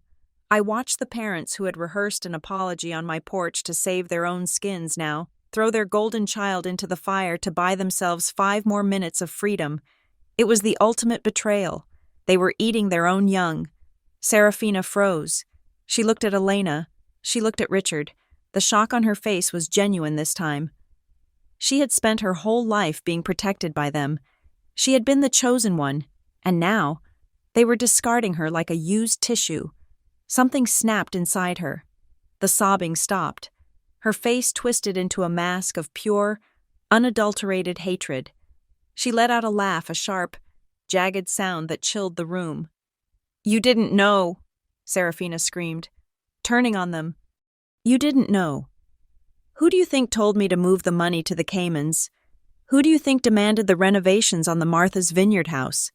Who do you think spent $50,000 on a birthday party last month? She walked to the edge of the stage, looming over them. You knew everything, she shrieked. You helped me set up the shell companies, Mom. You picked the names. Liar, Elena screamed back, clutching her pearls. She is lying. She is mentally unstable. I am lying, Serafina roared. Am I lying about the car accident too?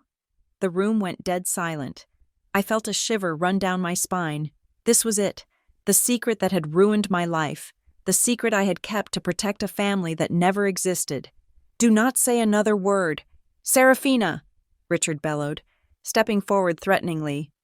Shut up, old man, Serafina yelled. She turned to the audience, her eyes burning. You want to know the truth about the prodigal daughter? You want to know why Brielle left 5 years ago? She pointed at me, but her eyes were fixed on our parents. She didn't steal anything, Serafina screamed. She didn't embezzle a dime from the hotels. She left because she refused to go to jail for me. She took a deep breath and shouted the confession that vindicated me after half a decade of shame. I was the one driving the car that night, Serafina yelled. I was drunk. I hit that parked car. I fled the scene. And she pointed at Richard and Elena. They forced her to take the blame. They told her to confess to the police so I wouldn't lose my engagement, and when she refused, they framed her for theft to discredit her. They ruined her life to save mine. Flashbulbs erupted like a strobe light storm. The reporters were shouting questions. The governor looked like he was about to vomit. Mr. Thompson was nodding slowly, a look of grim satisfaction on his face. My parents stood there, stripped naked in the court of public opinion. Their faces were ashen. There was no spinning this. There was no PR strategy that could fix this. They were not just thieves. They were monsters who had sacrificed one daughter to enable the other, and now they were destroying each other in a circular firing squad. That is enough, Agent Miller said, stepping forward and grabbing Serafina's arm. Serafina Kensington, you are under arrest. Serafina didn't fight. She went limp, allowing the agent to spin her around. The sound of the handcuffs clicking shut was the sweetest melody I had ever heard. And you too, another agent said, stepping toward my parents. Richard and Elena Kensington, We have questions regarding your involvement in the conspiracy to commit fraud and obstruction of justice. This is a mistake, Richard stammered as the agent took his arm. I know the mayor. I demand to speak to my lawyer. You can call him from the station, the agent said impassively. As they were being herded together, the shattered triumvirate of the Kensington dynasty Serafina looked back at me. Her eyes were empty. The rage was gone, replaced by a terrifying realization of her new reality. Brielle, she whispered, her voice barely audible over the commotion. The trust fund, the $2 million, if you sign, maybe we can pay it back. Maybe the judge will be lenient. Even now, even in handcuffs, she was still hustling. She still thought there was a way out. I looked at her. I looked at the sister I had once worshipped. I looked at the mother who had criticized my apartment. I looked at the father who had rehearsed his love for me. I picked up the microphone one last time. There is one last thing, I said. The room quieted down again. Even the agents paused, sensing the finality in my tone. You keep talking about the contingency trust, I said, looking at my family. That $2 million, the money you needed to save yourselves. I reached into my clutch and pulled out a single piece of paper. It wasn't a legal document. It was a receipt. You needed my signature to access it, I said. And you were right. Only I could authorize the movement of those funds. I held the receipt up to the light. So this morning, at 9 o'clock, I went to the bank, I said. I exercised my right as the surviving trustee. I liquidated the entire portfolio. Serafina's eyes lit up with a flicker of hope. You have the cash. I smiled. No, I said. I transferred the entire sum, $2,145,032 to the American Red Cross. The color drained from Serafina's face completely. Richard let out a sound that was half groan, half sob. Elena closed her eyes and slumped against the security guard. It is gone, I said. Every penny. It is building shelters for disaster victims now. It is buying food for the hungry. It is doing what this foundation was supposed to do before you turned it into your personal piggy bank. I dropped the receipt. It fluttered to the floor, landing next to the broken lilies. I didn't want your money, I said. I never did.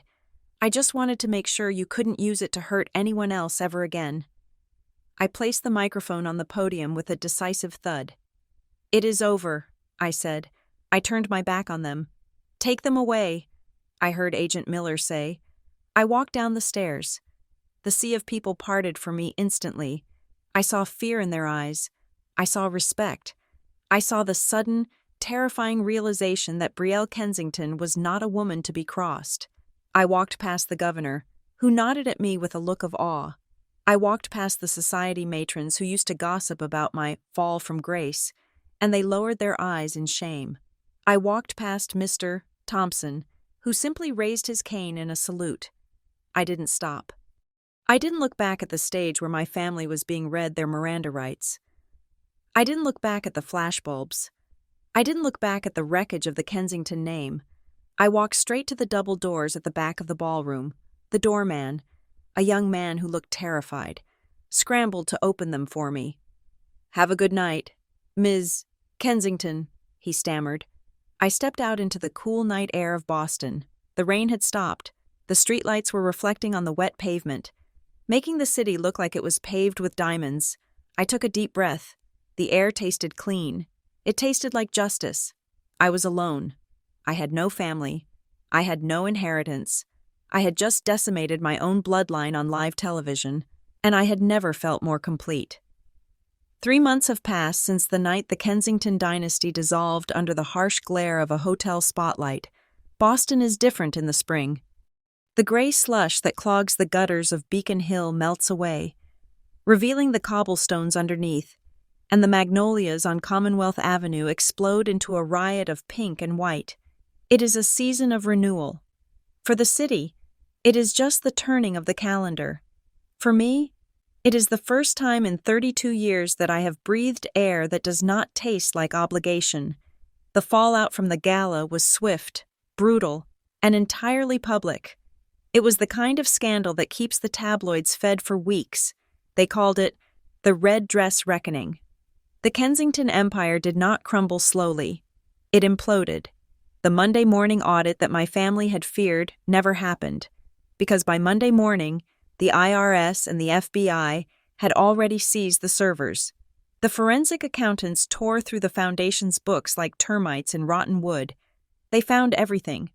The shell companies were just the tip of the iceberg. There were kickbacks from vendors, falsified invoices for renovations that never happened, and a ghost payroll of employees who did not exist. The liquidation began 2 weeks later. The flagship Kensington Hotel, the jewel in my father's crown, was sold at a bankruptcy auction to a conglomerate from Dubai. I read about it in the Wall Street Journal while drinking my morning coffee. They plan to gut the interior and rebrand it. The gold leaf, the velvet, the pretension it will all be stripped away. The summer house on Martha's Vineyard went next, sold for pennies on the dollar to pay off the lien holders. Even the brownstone where I grew up, the house where I learned to be silent and invisible, is currently on the market. I walked past it the other day. There is a foreclosure sign on the wrought iron gate. It didn't make me sad. It looked like justice. Serafina's trial was the social event of the season. Though not the kind she had always craved, she tried to plead not guilty. She tried to claim insanity. She tried to claim coercion. But the digital footprint I had exposed was too deep, too precise. The jury deliberated for less than 4 hours. The judge was not lenient. He called her actions a predation on the goodwill of the community. He sentenced her to 8 years in federal prison. With no possibility of parole for the first 5, I was not in the courtroom when the gavel came down. Mark was there, acting as my proxy. He told me she didn't cry this time. She just stared at the wall, her face blank. Finally stripped of the audience she needed to function, without eyes on her. Serafina ceased to be a performance and became just a number. Inmate number 49206. My parents fared better with the law, but worse with life, because they had turned on Serafina so viciously on stage, and because the paper trail truly did show that Serafina was the primary architect of the theft. They avoided prison time. They received 5 years of probation for negligence and failure to exercise fiduciary duty, but the court stripped them of everything else. The fines and the restitution payments wiped out their personal accounts. The banks seized their assets. The country clubs revoked their memberships. The friends who had drunk their champagne for decades stopped returning their calls. In the ecosystem of the elite, poverty is a contagious disease, and Richard and Elena Kensington are now patient zero. I heard from Arthur Thompson that they are living in a 2-room rental apartment in Revere, near the airport. It is noisy, it is cramped, and it is far away from the society pages. My father works part-time as a consultant for a budget motel chain, a humiliation that must burn him more than fire. My mother apparently spends her days writing letters to former associates, claiming she was a victim, begging for loans. No one writes back. I have not seen them. I have not visited the prison. I have not driven to Revere. There were moments, in the quiet of the night, when a ghost of guilt would try to haunt me. The old conditioning, the voice that whispered, "But they are your parents." But then I would remember the porch. I would remember the 14 minutes of rehearsal. I would remember the email plotting to send me to prison, and the ghost would vanish, banished by the light of reality. I have a rule now. No compromises with toxicity. Biology is an accident. Family is a choice, and I chose to walk away. My own life has undergone a renovation as extensive as the one happening at the old hotel. I rebranded my company. Vanguard Crisis Solutions is gone. In its place, I launched Phoenix Integrity Group. We still handle crisis management, but the mission statement has changed. We no longer clean up messes for careless corporations. We specialize in financial forensics and protective strategy for individuals specifically, those being manipulated, coerced, or financially abused by their own families. My client list is full. It turns out, the world is full of Serafinas and Elenas. Just last week, I sat with a 19-year-old tech prodigy whose parents were trying to force him into a conservatorship to control his millions. I looked him in the eye and said, "They will tell you it is for your own good. They will say they love you, but love does not ask for the PIN to your bank account." He hired me. We secured his assets in a blind trust within 48 hours. The look of relief on his face was worth more than any retainer fee. I am not just a fixer anymore. I am a shield. I am using the wreckage of my past to build a fortress for others. Which brings me to this moment. It is 7 o'clock on a Tuesday evening. The sun is setting over the Charles River, painting the water in strokes of violet and gold. I am sitting on the balcony of my penthouse, wrapped in a cashmere shawl. There is a cup of Earl Grey tea steaming on the small table beside me. The city hums below, a distant, rhythmic sound that feels like a heartbeat. I am alone, but I am not lonely. Loneliness is being in a room full of people who do not see you. Solitude is being in a room with yourself and liking the company. I have finally learned the difference. My phone buzzes on the table. I glance at the screen. It is a notification from the Ring app. Motion detected at front door. For a split second, a muscle memory triggers. A phantom tightness in my chest. The memory of rain. Of voices rehearsing lies. Of a red dress and a heart preparing to break. But the feeling passes as quickly as a shadow under a cloud. I pick up the phone and tap the notification. The live feed opens. It is not my parents. It is not a sister with a smudge of fake mascara. It is a young man in a blue uniform, holding a square cardboard box that smells even through the screen of pepperoni and basil. He looks at the camera, waves awkwardly, and checks his receipt. He is humming a tune to himself. He is real. He is honest. He is just a guy delivering a pizza I ordered 20 minutes ago because I decided that tonight. I didn't want to cook. I smile. It is a small thing, a pizza delivery, but to me, it represents the ultimate victory. My doorbell is no longer a warning siren. My camera is no longer a weapon of war. It is just a tool, watching over a home that is safe, impenetrable, and entirely mine. I press the talk button on the screen. "I will be right there," I say. My voice is light. "Thank you."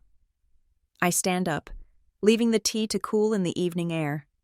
I walk through my living room past the abstract painting my mother hated, past the sofa where they tried to manipulate me, past the spot where the ghost of their deception used to linger. I open the door. The hallway is bright. The delivery guy smiles, hands me the box. "Pizza for Brielle." "That is me," I say. "Enjoy your night," he says, turning to leave. "I will," I reply. "I really will." I close the door.